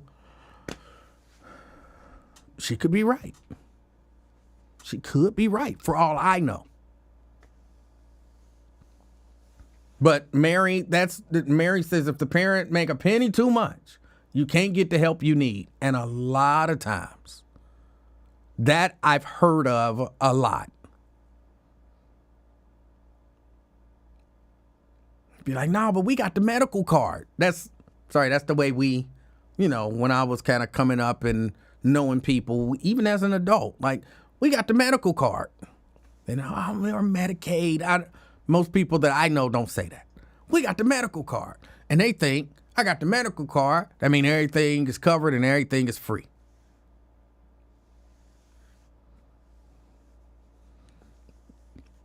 I don't know if that's the way it worked, though.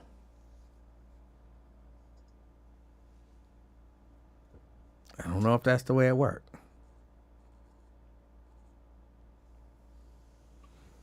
You gotta stay on till 10 to make up for the hours from yesterday. Yeah, no, that's not gonna happen. That is not gonna happen. Nope, not gonna happen. And yes, they take into account the income of the caretakers regarding services. That's the way I've always understood it to be. And if you know, like, oh no, he went to Texas for something. Why'd he go to Texas? Maybe the daddy live in Texas. I don't know. I wish him the best. I wish them the best.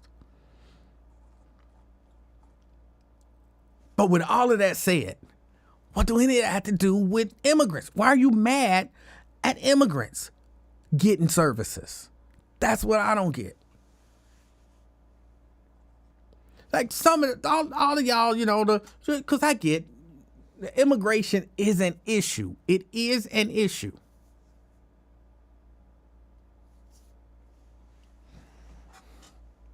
I don't understand the immigrant hate. That's the part that I don't get. It's the immigrant hate. Like, we want the immigrants to not come here. That I get. I don't think it's reasonable. I don't think it's reasonable. I mean, even when you think about it, even on a small scale.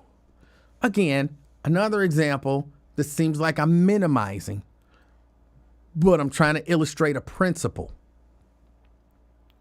If you close to downtown and you found out gas was $1.50 cheaper in Kentucky per gallon, wouldn't you cross the border and go to Kentucky?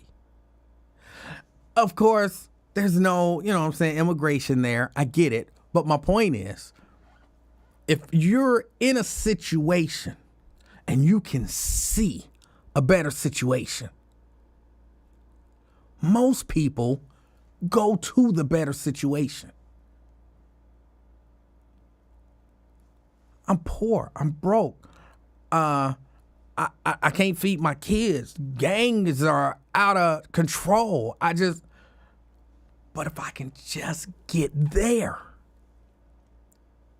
my family can have a better life.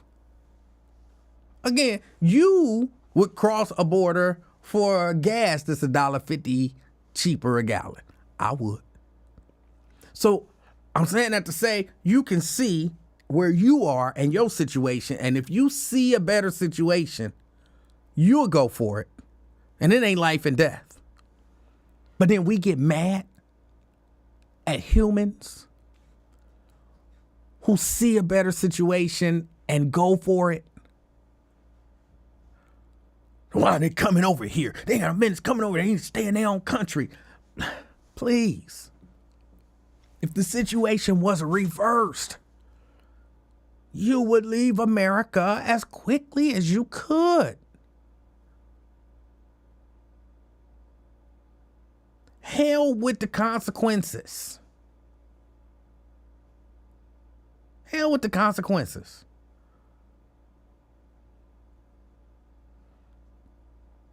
So I don't understand the immigrant hate.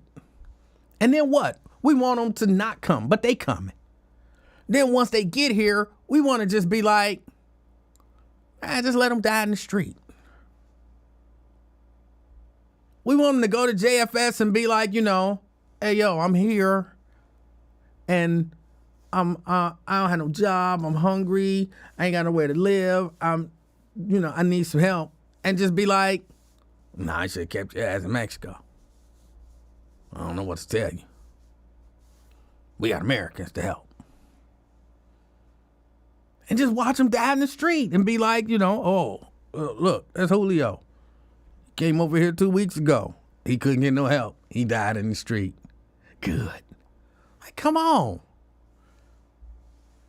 If they get here, just as humans, if we can help them, we should help them.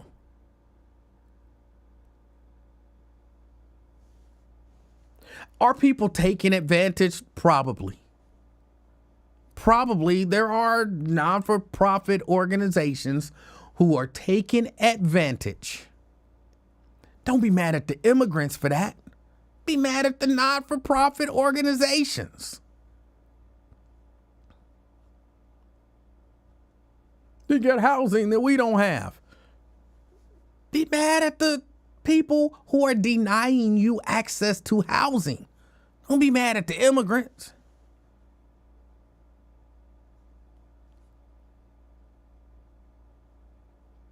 You're getting jobs that we're not getting. Be mad at the people who are denying you access to jobs. Don't be mad at the immigrants.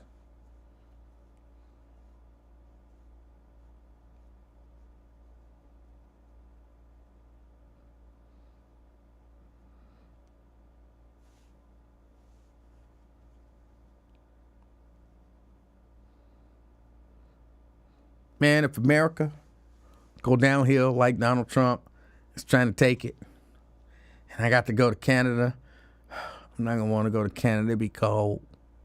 But I deal with the cold.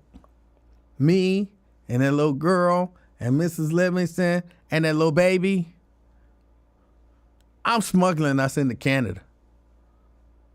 We getting there. And if I got to make snowballs for a living, then I'll be making snowballs for a living. When nobody else makes snowballs, I make snowballs. Nobody else make igloos, I make igloos. It don't be that cold in Canada, but you know what I'm saying. I do the jobs that nobody else want to do. Then the Canadians will be like, hey, got to get out of here, hey. And I'll be like, I'm just trying to make a life for my family. You think what America is like lately? We can't stay there. They try to put us back in slavery. I'm not trying to go back in slavery. So I had to come to Canada. They are slapping chains on brothers and sisters. Not me and mine. We going to Canada.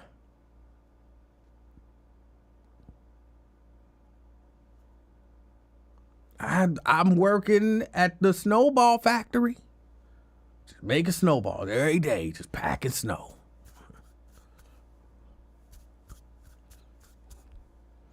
Hey, somebody got to do it. You know what I'm saying? You need these snowballs. Little baby go to college. Hopefully, you know what I'm saying, you can make a better life for yourself. You know, I just need to make sure my family is safe and not slaves, you know. Put the snowballs on the conveyor belt. How you doing? My hands hurt. They cold. Oh, I see why nobody want to do this job. But we up here in Canada, got to make the snowballs. That's what we doing.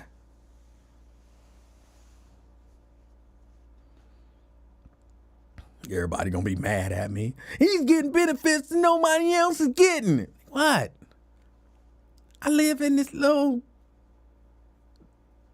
half of a apartment with me and my wife and her mama and her brother and my daughter and my granddaughter, and I make snowballs for a living. Why you hate me?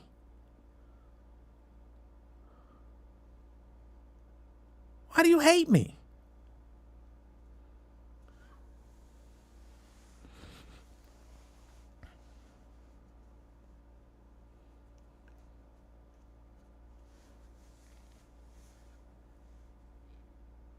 The church brought him in, and the church paid for his housing. The church gave him food. The church, thank you, church. Praise the Lord.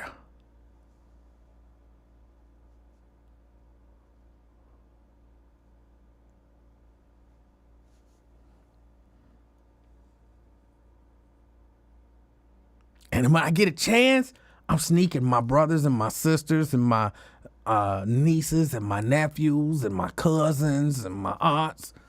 If I get a chance, I'm sneaking all of them up here. We running from slavery. Why do they have slavery again in America? Because 10% of black people voted to reinstate slavery.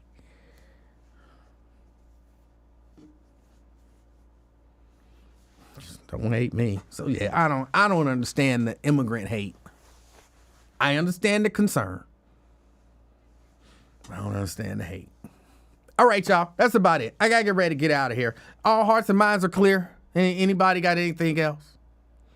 513-717-KING. 513-717-5464. If you'd like to get on board. Giving it just a couple minutes. Let people get any questions or comments out. Any questions, any comments? I don't think he's here anymore. Scott Bivens in the house. Sorry I didn't get a chance to shout you out. Ken says he would love to move to a Caribbean country and come back for medical attention. Hey, look, they got people who do that, man. I don't know about Caribbean. Yeah, I'm sure they do. You can like your retirement dollars, they say, will stretch much further. And there are people who, that's what they do. They keep their doctor. They keep their insurance. And they live cheaply. I don't know if that's, Janice, is that correct? They live cheaply overseas, Caribbean countries, like Thailand. I'm saying Caribbean countries, and in places like Thailand and, those other, Asian Pacific countries and whatnot. And they live there because the cost of living is really low, supposedly, allegedly. So they live there and they just come back for their doctor's appointments and, to see their family. There are people who actually do that.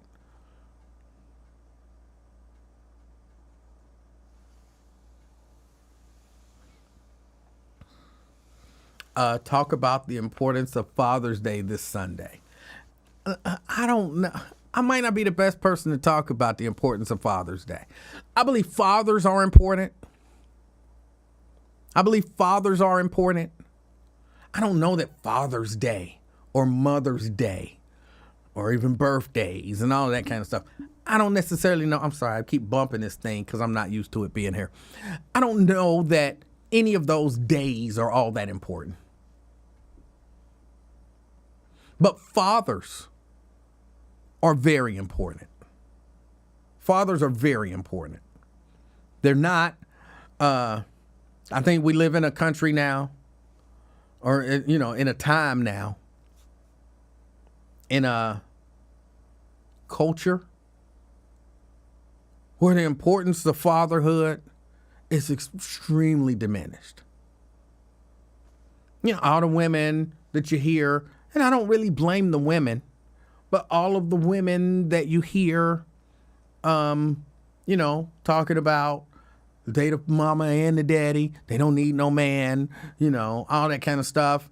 I think that undermines the importance of fathers. And of course, all of the men not taking care of their kids. But y'all know I blame the men and the women for that.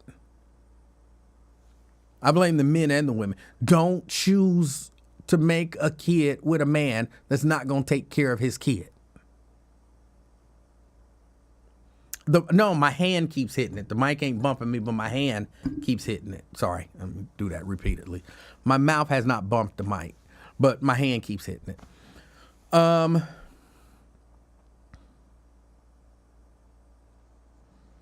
no, I really do believe we got to figure out a way to change that narrative. We got to figure out a way. Number one, men stop making babies and not taking care of them. But at the same time, there are some bad people just out there. There are bad men all over the place. And for whatever reason, a lot of y'all women keep choosing those. Quit choosing the type of man that will not take care of his kids. Janice, I talked about the man first. The man needs to stop having kids and not taking care of them. But women, y'all got to begin to peep that out. Like, that's the type of dude that'll have a kid and not take care of it. No, you can't have no cookies.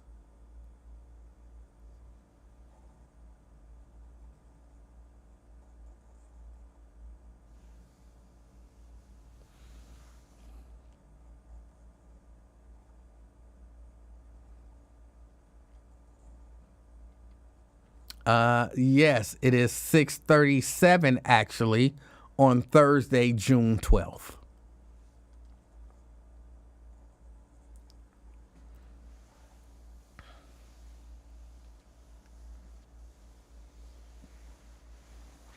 Al Johnson says 1996 working at John Morrell, the first illegal aliens arrived, 2 started, then the floodgates opened. Yes. I remember that. I remember that well.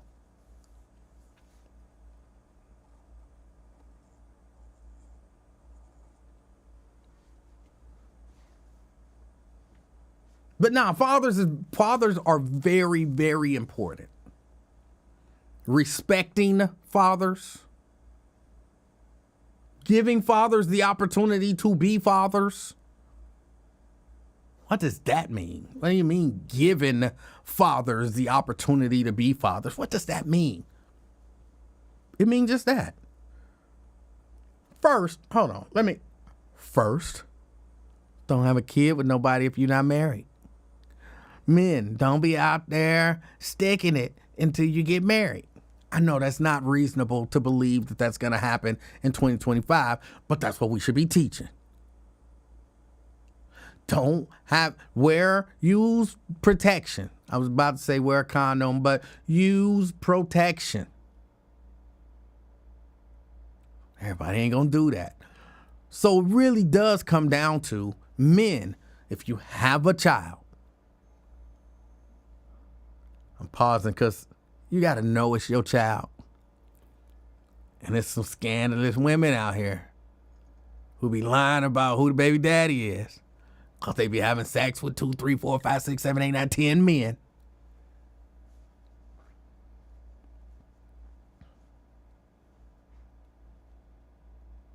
But once you know it's yours, like get that DNA test. Once you know it's yours, take care of your child.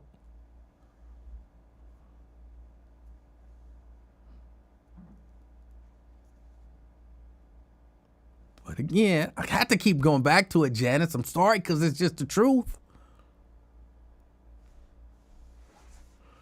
Women, stop picking those terrible, not gonna take care of his children men. Stop. Well, how you know he not gonna? Okay, one thing you know is he got 3 and he don't take care of none of them. Don't give him number 4, number 5, number 6, number 7 to not take care of. He ain't taking care of the ones that's already here. Be really, really skeptical that he gonna take care of yours. Like, I would be like, I'm not a woman, but I would be like, look, I like you and all, and you want the cookies, and I want to give you the cookies, but a baby could happen. I see how you take care of yours that are already here. You don't. So I don't trust you to take care of any that we make. So you don't get no cookies until you've created a habit of being a positive, steady influence in your children that are already alive in their lives. Bam.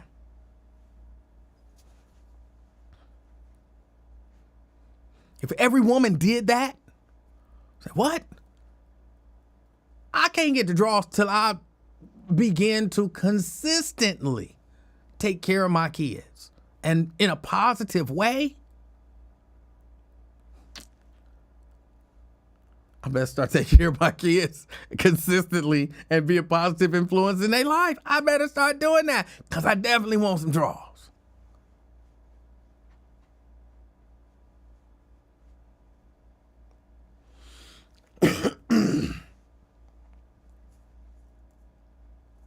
Mary, I know. They don't think about babies, only pleasure. I know.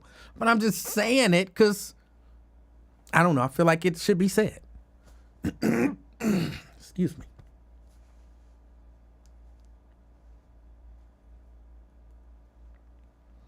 Ibadathia said, women, stop keeping fathers away from our children because you're mad and talking bad about fathers to our children. That should definitely not happen. The way that I feel about it, I'm not against telling the truth. Okay? I'm not against telling the truth. But not necessarily for talking bad. And I know it could be a fine line, right? It could be a fine line. Like, why didn't my daddy come and pick me up? Or where's my daddy? Said he was going to come and pick me up. You don't have to be like, your daddy ain't S. Told you he wasn't going to come and pick you up. He ain't this. You could be like, he said he was going to pick you up. He didn't show up. Do you want to do something else?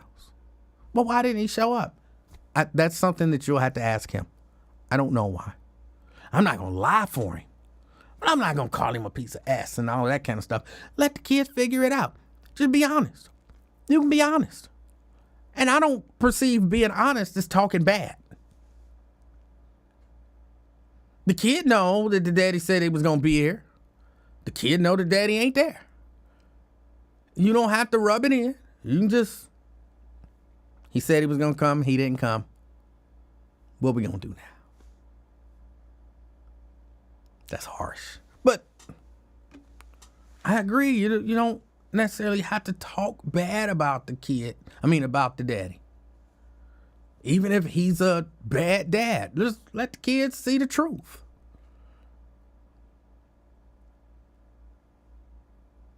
And some women do be keeping their kids away from their daddy because they mad. It does happen.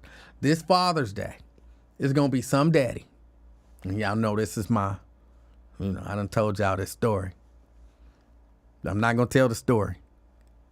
But this Father's Day is going to be some daddy that wholeheartedly believe and is looking forward to spending this time with his child. And some trifling mama is going to take that kid on a trip just so that they can't spend that time with their daddy. That's the kind of stuff. That's the kind of stuff that's terrible. We planned this trip 6 months ago. You didn't know 6 months ago the Father's Day was this weekend? You planned this trip specifically to keep my child from me on Father's Day, which is horrible. It's going to exist. It's going to happen somewhere.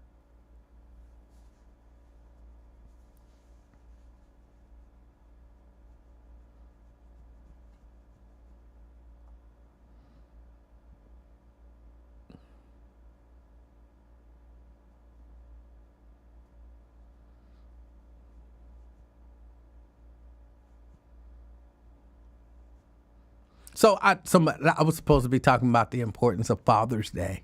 But again, I don't know that I can talk about the importance of Father's Day because I don't necessarily, and I know that sounds like the opposite of kind of what I just said. I think just love and respect fathers. Fathers, take care of your kids. Mothers and children, respect the fathers.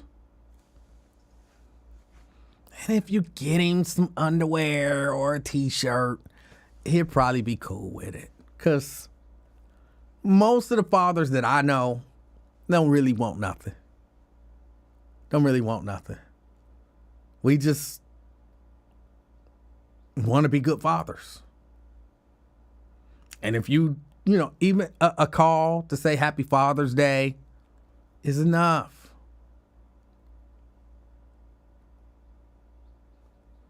But, getting something, yeah, that's cool. It feels nice.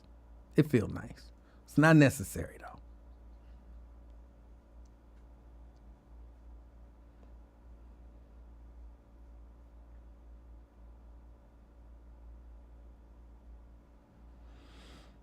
Brent said no ties. Well, I definitely don't give me a tie. I'm not a tie wearer. But who can use some new t-shirts or something like that. Brent.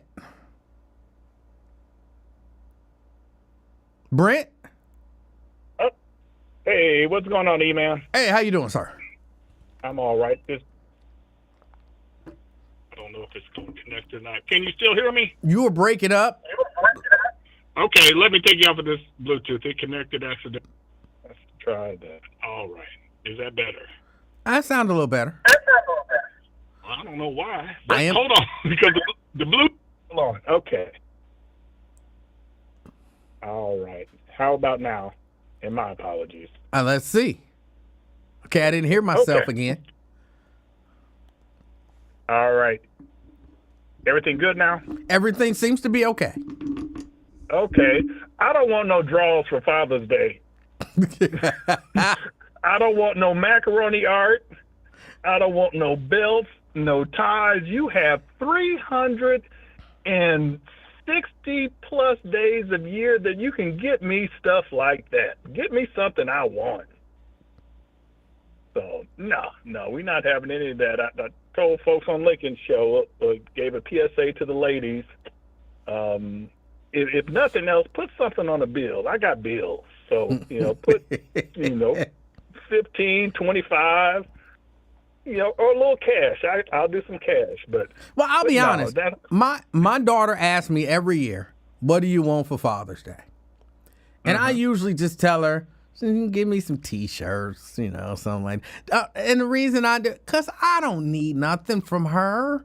But I know she want to give me something, but I don't need nothing from her. I don't want to take nothing from her and her household. Yeah. Just give me some T-shirts.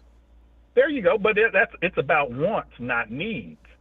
So I told my sons that I wanted a Jacob Fatu T-shirt for Father's Day. And they better deliver, or there's going to be hell to pay come this Sunday. But I tell them, well, they know me by now that, hey, you can't go wrong with, some sort of silly T-shirt or something like that, or getting us a Transformer. I'm still a big kid. I got a little collection. Get me a Transformer that is reasonably priced. I don't want to take nothing from her and her household. What's happened there? Uh-oh. Are you still there? I'm still here. Something happened. Yeah, I don't know what happened there either. But yeah. So, it's, for me, Father's Day, laid back, got my sons with me. My wife, she doesn't have to do anything. After the boys are old enough, I'm like, look, you ain't got to do nothing for me for Father's Day. They ain't got to do nothing. Well, I ain't doing nothing for you for Mother's Day. I'm not your mama. My mama up in Illinois. So we got an agreement on that. So okay. So from that standpoint, and man, I missed the notifications. I thought I was checking to see if you were on Facebook Live, but I didn't come on until probably around 4:30ish or something like that. Okay, but and I was in the middle of meetings too, so I wouldn't have been able to check like I normally am. But meetings that I was directing, so I couldn't be distracted. But what I missed, I heard that Shelly called in. Shelly did call in.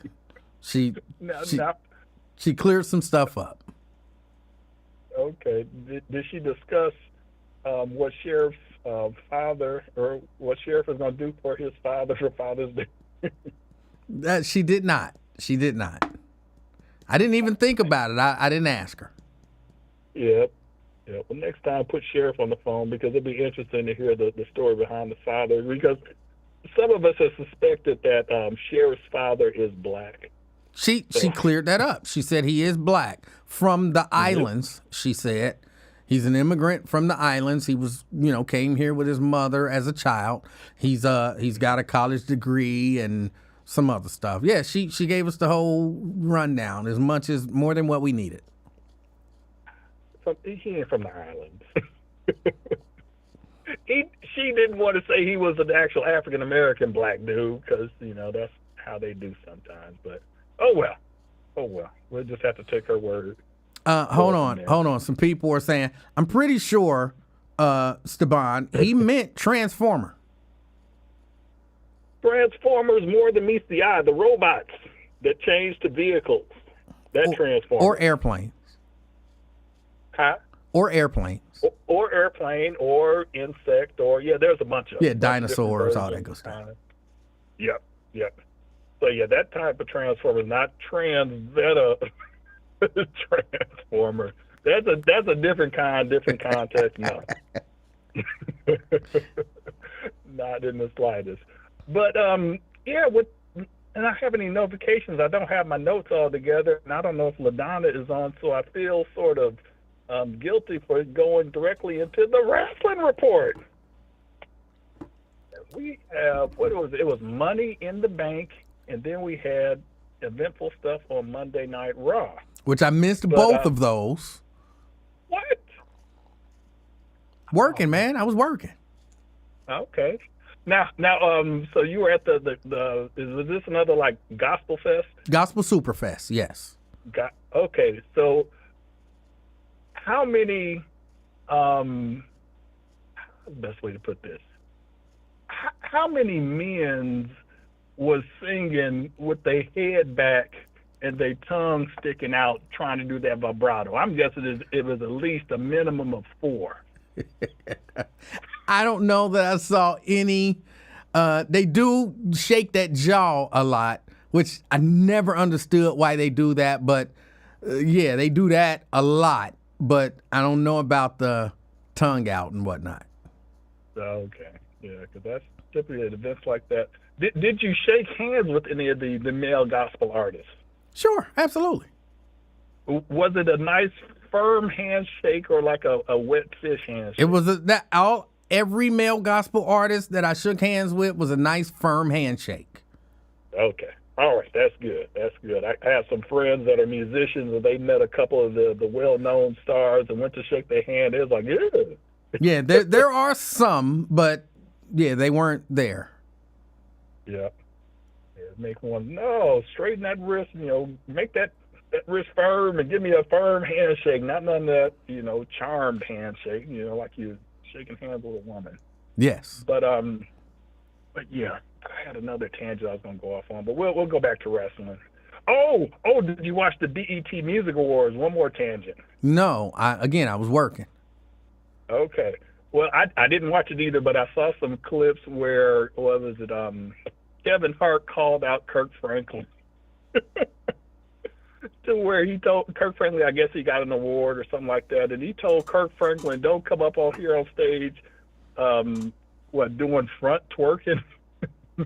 Don't be popping that penis for Christ. He said that ain't Christian. Don't come up there doing it. And then Kirk Franklin looked to be befuddled, and then he was like, oh, that's what he's saying, and then he gonna get embarrassed. But he should be embarrassed all that dancing he do up there. All I saw of the BET Awards, I saw a little clip of Kevin Hart, and he was talking about Kanye West. And somehow tying that into the movie Sinners.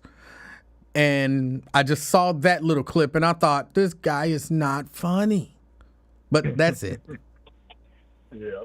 But they had the censors out because he didn't say, penis. He said the D word and everything. But they allowed him to say shiggity and didn't bleep that out. And I'm like, what? Okay. Well. I keep telling y'all, you can say that word now. Mm-hmm. Okay. Well, it just seems like they could have kept that one in there, but oh well. But yeah, but it was so funny because he was embarrassed, and he should have been, and his wife was embarrassed. I think that was his wife next to him. But yeah. But back to the Money in the Bank. So we got the women's Money in the Bank winner was, oh goodness, who was it? I can't remember anymore. But the men's Money in the Bank was Seth freaking Rollins, which it really doesn't make any sense to make him the men's Money in the Bank winner because he's already in the main event picture, because traditionally that's been used to elevate the next wrestler that's coming up to that main event status. So was a little. They say Triple H doesn't like the whole concept of the Money in the Bank. So, I imagine, he'll just use it as a quick device, quick storytelling device and get rid of it real quick. So having cash it in real quick and then move on from it. Mm-hmm. But you had the main event, which was Cody Raheem Devon Rhodes, and who was his tag team partner? Man, I can't think of it. Oh, it was a main event, the champion main event, Jey Uso. We'll get to that on Monday, against John Cena and who was. See, I don't have my notes, so I can't remember what it was. But essentially, what the match ended with somebody coming from the audience and attacking John Cena, and who was it? It was R-Truth, who had recently been let go from the company. Yes. So as soon as he came in the ring, I'm like, oh, that's R-Truth. They done brought him back that quickly. Ooh, the backlash must have been swift. Yeah. So I was surprised John Cena got beat that easily, because it really wasn't much of nothing but 1, 2, 3, and there you go. But going into Monday night, just two quick things from there is that R-Truth came out there, and he is no longer R-Truth. He is now Ron Killings, his original name, and he finally cut off them dreadlocks to where he was looking like, Stevie Wonder when he had them braids. Yeah. So, hopefully he'll just go with the low cut, and, maybe they'll allow him to be just a regular black man instead of a, R-Truth. He do be doing a little shucking and jiving. Yes, he does. So he's problematic, but, hopefully this will give him a push, and he can, do a little something with it, at least get the, one of the mid-card titles and be good there.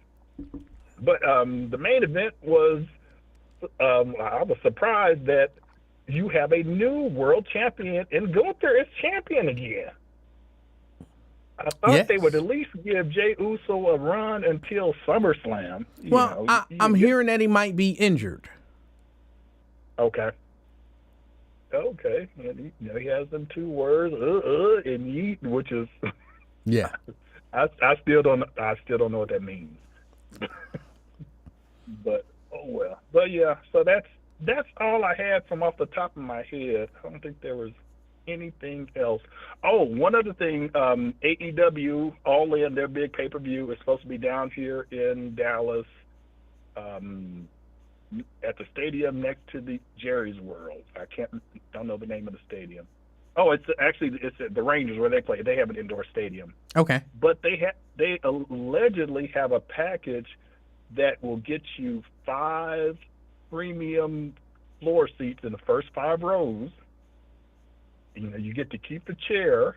You get a ticket, 5 tickets to the ROH event that they have, like on that Saturday or Friday night, plus some merch, all for like $1,300, which is a steal considering this is their WrestleMania. Right.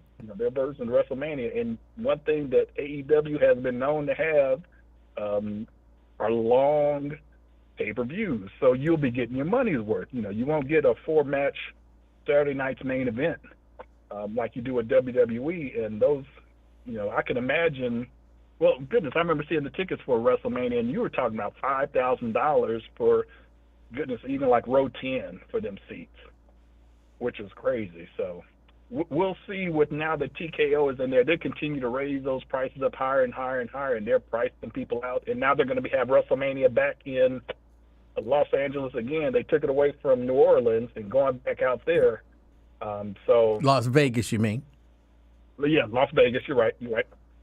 So, I don't know. They're just pricing out higher and higher. Even when they were there, I found those tickets for you that were $500 for NXT, which is crazy. But yeah, but that's all I got. I'm rambling here. So all right, good to have you back. Good to be back. Hopefully the Chevette didn't break down too many times along the way. Yeah, I think we ended up okay. All right, that's good. All right. You have a good weekend because you're probably not going to be on tomorrow. All right, Brent. I appreciate your call. I fully intend on being here tomorrow. There are still just a couple of things that need to be wrapped up. And if those things get wrapped up, I'll be here tomorrow at close to 3:00. Now, if they don't get wrapped up, got to do what I got to do. But next week, I should be back on my normal schedule, whatever that looks like. All right.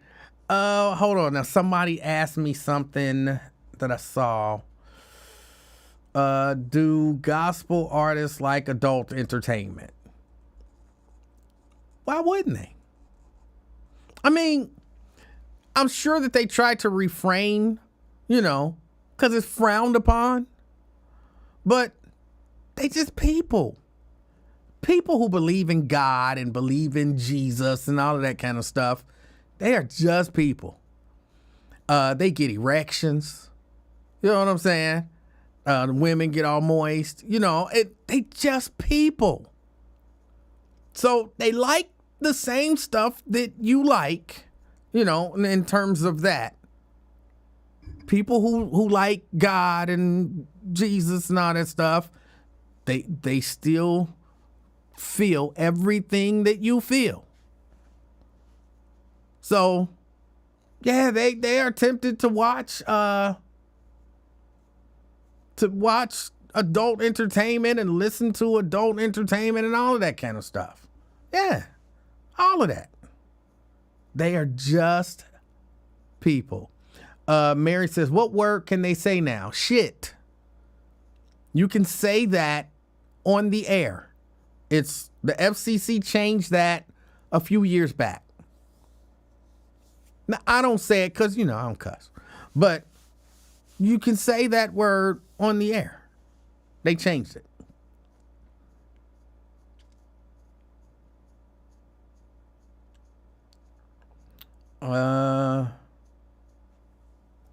Let me see. Was that it? Was there anything? I saw Nate on there. Nate was asking about the endorsements. I haven't seen the endorsements. I did hear Lincoln talk about it just a little bit. But I haven't seen the endorsements. I guess the Democrats endorsed 9. I know Mika Owens was one, and her guy. For whatever reason, I always have a problem remembering his name. I can see his face, but I always have a problem. Daggone it. Sorry about that. But I always have a problem remembering his name.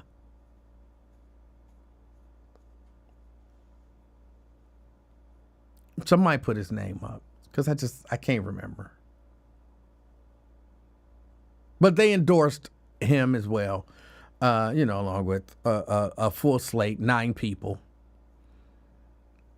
Apparently, there was some discussion about endorsing 10, which didn't make sense. I heard Mr. Ware saying he doesn't like that they endorse 9. I think that's only reasonable. Evan Nolan. Thank you. Evan Nolan. I think it's only reasonable that they endorse 9. You got 9 seats. You want to fill it up with your people. But what about other people? That's not their concern. Their concern is getting their people. I mean, if I'm the chair of the Democratic Party, I want all 9 seats. I don't want 6 and then give somebody else a chance. That sounds foolish to me. Who would do that? If you have 9 capable candidates, why not endorse 9 people? But what about the other people? Get with our program. Or try to get elected without us. That's reasonable to me. I did not hear. Again, I haven't seen the list. I didn't look it up. Again, I was dealing with an exceptionally difficult client before I came on. She wasn't difficult, but I was doing some stuff, and again, I've been really, really busy. I've been busier than I should be. And so I did not see maybe, hold on, let me see if I can find the Democratic slate. Some of this stuff you can do while you're on the air, but I don't be feeling like doing it. Not today.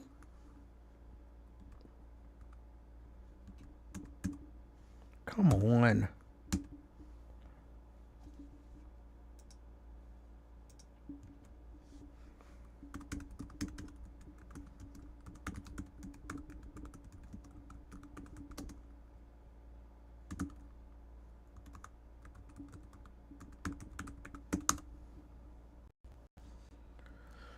Oh, okay.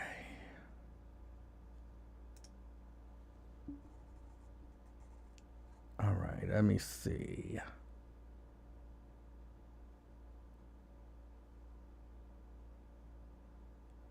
Hamilton County. No, I don't want to see that. That's what I want to see. Oh, stop it. I'm not paying for nothing.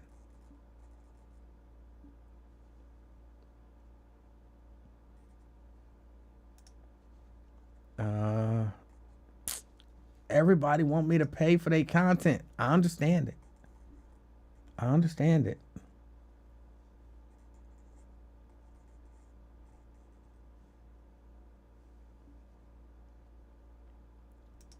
Let's see. Do we have it here?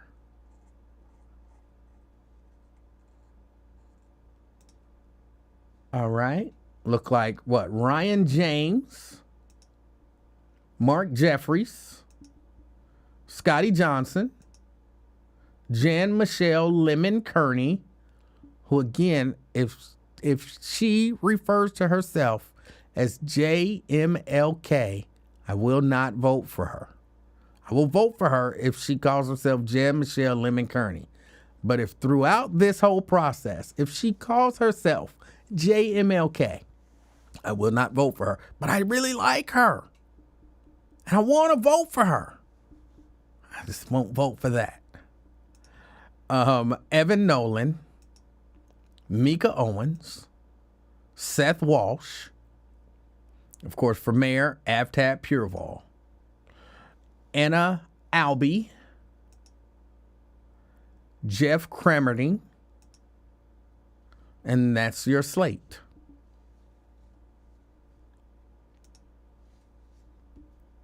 That is your slate.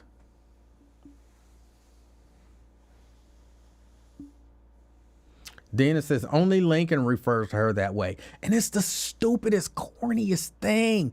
And if she embraces something that stupid and corny, I can't vote for her.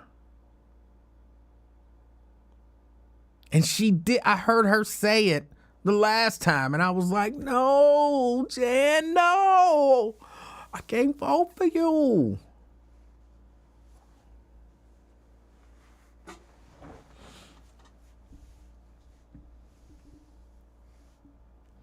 How am I feeling about Avtab nowadays? Who's running that's better? Who's running that's better? Now, to be honest, I don't really know how I feel about Avtab. I think I've heard Avtab say some things that I was like, huh? And I've heard him say some things that I was like, okay. I don't know the things that I've heard and seen them do where I'm like, huh? I don't hear anyone challenge him. Give me an explanation. Why'd you do that? Why'd you say that? And because nobody challenges him, it's hard to be exceptionally, I'm going to say critical, but it's difficult.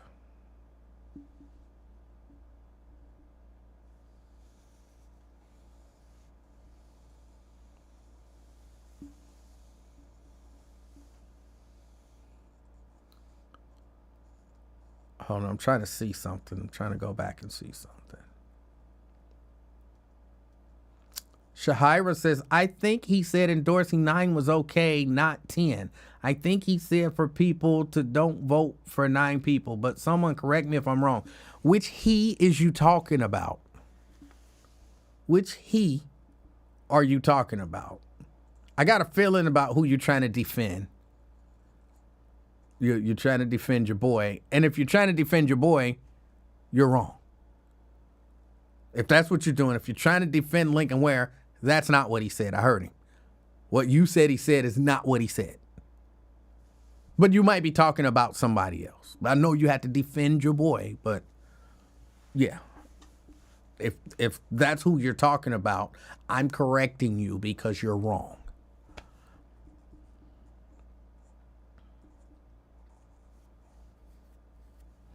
But again, you might have been talking about somebody else.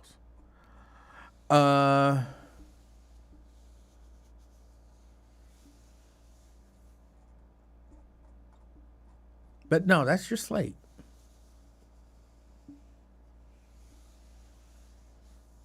That's your slate.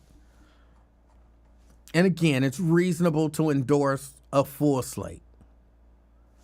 I think it's unwise, unreasonable, not sensible, borderline stupid to even suggest that they should endorse less than the 9. Like, that doesn't make any sense.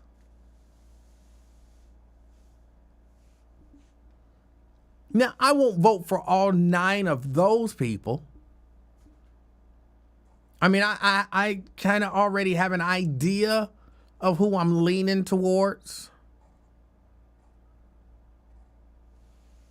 I have an idea of who I'm leaning towards.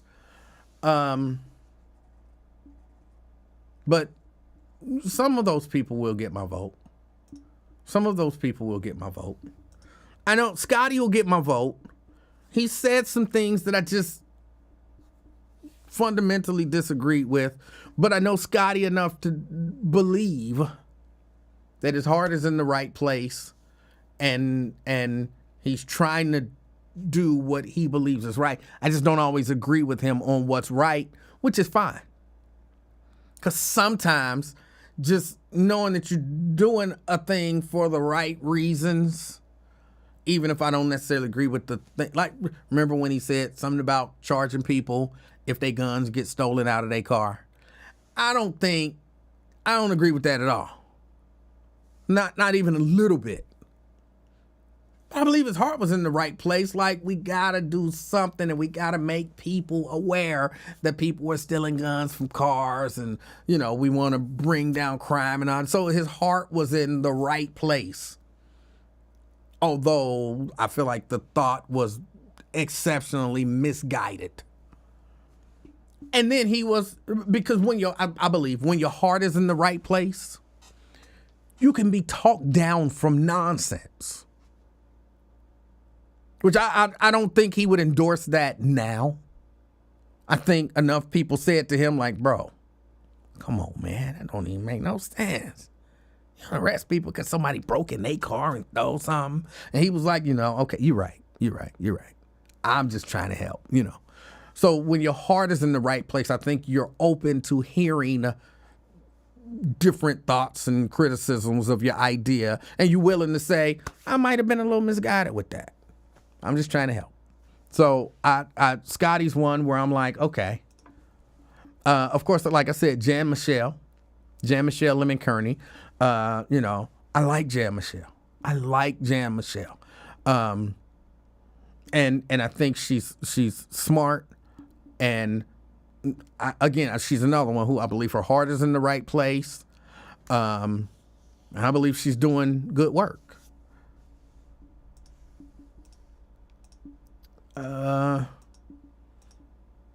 Other than that, I kind of got to think on everybody else.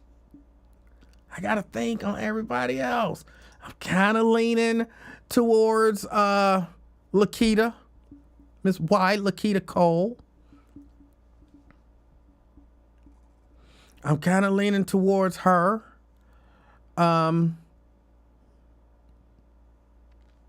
Again, I believe her heart is also in the right place. I believe she's smart. Sometimes she do come off as a little angry, but that don't necessarily mean that she is. I'm not saying she is. Sometimes she come off that way. But I like Lakita, and I believe that she has the best interest of the black community at heart. And fundamentally, I'm voting as a black man in Cincinnati. Well, as a black man, I'm just voting in. I'm just a citizen in my race. Stop it. I'm voting as a black man in Cincinnati.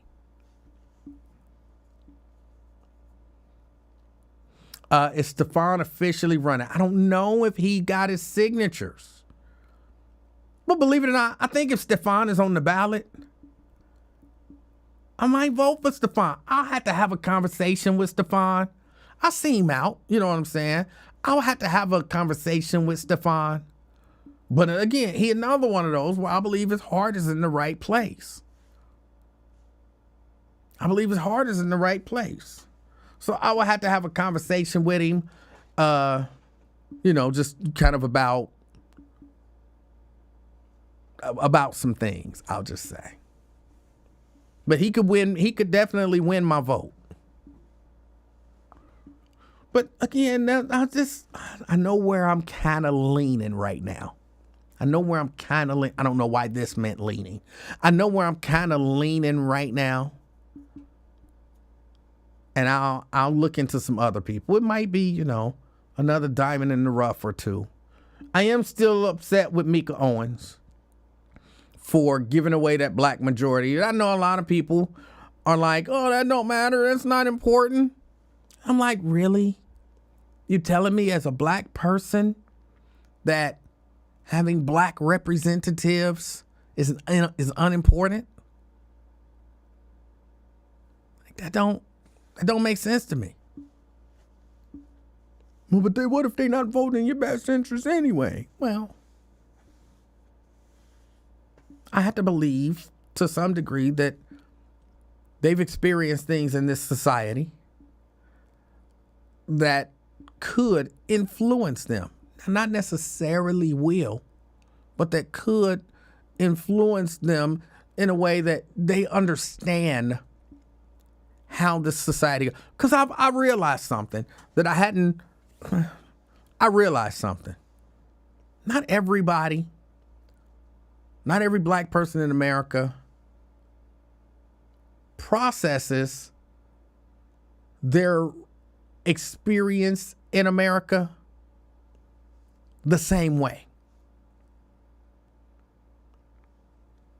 Not every black person in America processes their experience. Like, even if you hey, I was pulled over by the police, it was racial profiling, they beat my ass and blah, blah, blah. A lot of people then would be like, hey, we need some police watchdogs to make sure that this stuff don't happen again, blah, blah, blah. Some people will take that same experience and process it like it must have been something I did wrong, so I had to carry myself better next time so that the next time a police officer racially profiles me that, I don't put myself in a position where I get myself beat down. You can't always blame the police for the way that they act. And it might have been the person before me that they pulled over was resisting, and so they still mad about that, and so they beat me down because he was resisting, and it ain't his fault, it's that other black guy's fault. So now I don't really like black people that much because that black guy got me beat down by that police officer. And you're like, whoa, how is that the conclusion that you came to? So every black person doesn't process their experience in America, their experience with racism, discrimination, and, all that stuff. That everybody doesn't process it the same way. And don't mean that they're wrong. It just means it's different. It just means it's different. Because I thought it was crazy. The first time I ever heard someone make the excuse for police that what happened to me might have been because of his previous experience, and he took that into the next experience, and somehow that absolved that officer who violated all kind of rules and rights and laws.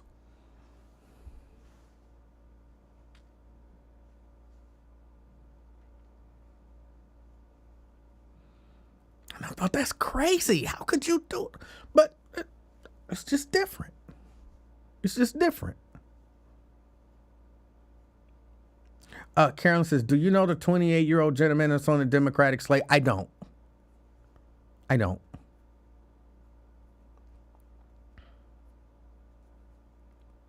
Nat says his heart. Stefan endorsed a MAGA Republican to represent us in the U.S. House. Is it conscientious stupidity or sincere ignorance? Or just the money?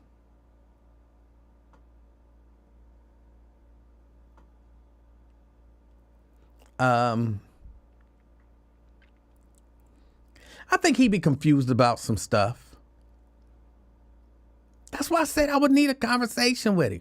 I think he'd be confused about some stuff. And I need to know who he got around him, to help guide him. I believe his heart be in the right place. I don't necessarily know that his head is always in the right place. But again, I believe that because your heart is in the right place, the right people around you can help guide you in the right way. But I said it's a conversation I would have to have with him. It's a conversation I would have to have an actual conversation with him.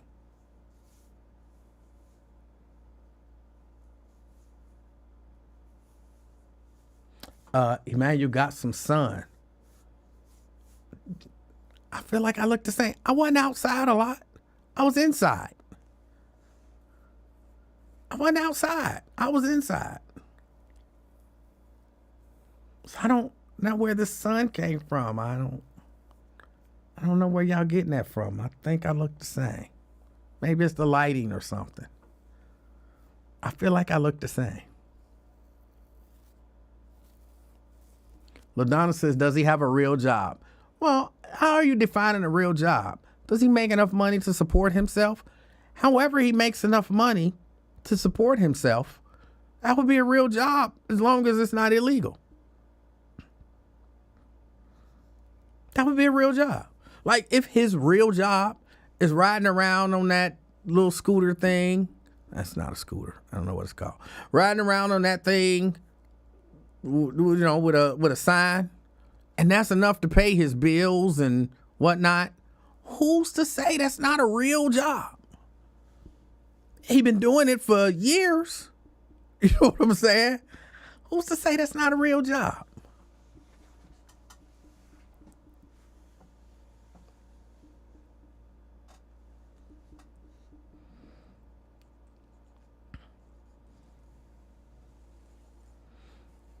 Jen says, anyone running for any office should be learning all of the ins and outs of that particular office many years before they run. They should be ready to hit the ground running as soon as they're elected. In theory, you should, but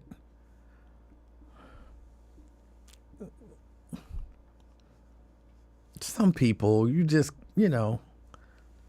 there are people who have to get in a thing before you learn all the ins and outs. LaDonna said, I just asked. I know. I'm not saying nothing wrong with you for asking. I'm just giving my thoughts on the question. That's it.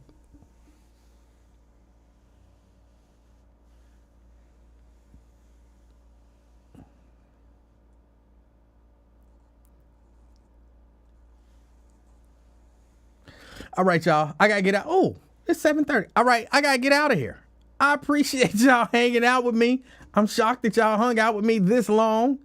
Cause if I would have glanced up and saw the time, I know I done said I'm out of here like 10 times, but I'm out of here this time for real. I want everybody to get out and Enjoy this beautiful day if you can. And as always, be the reason that somebody smiles today. Until next time, it's been the Afternoon Experiment. I'm Emanuel Livingston. I'm out, y'all. Peace.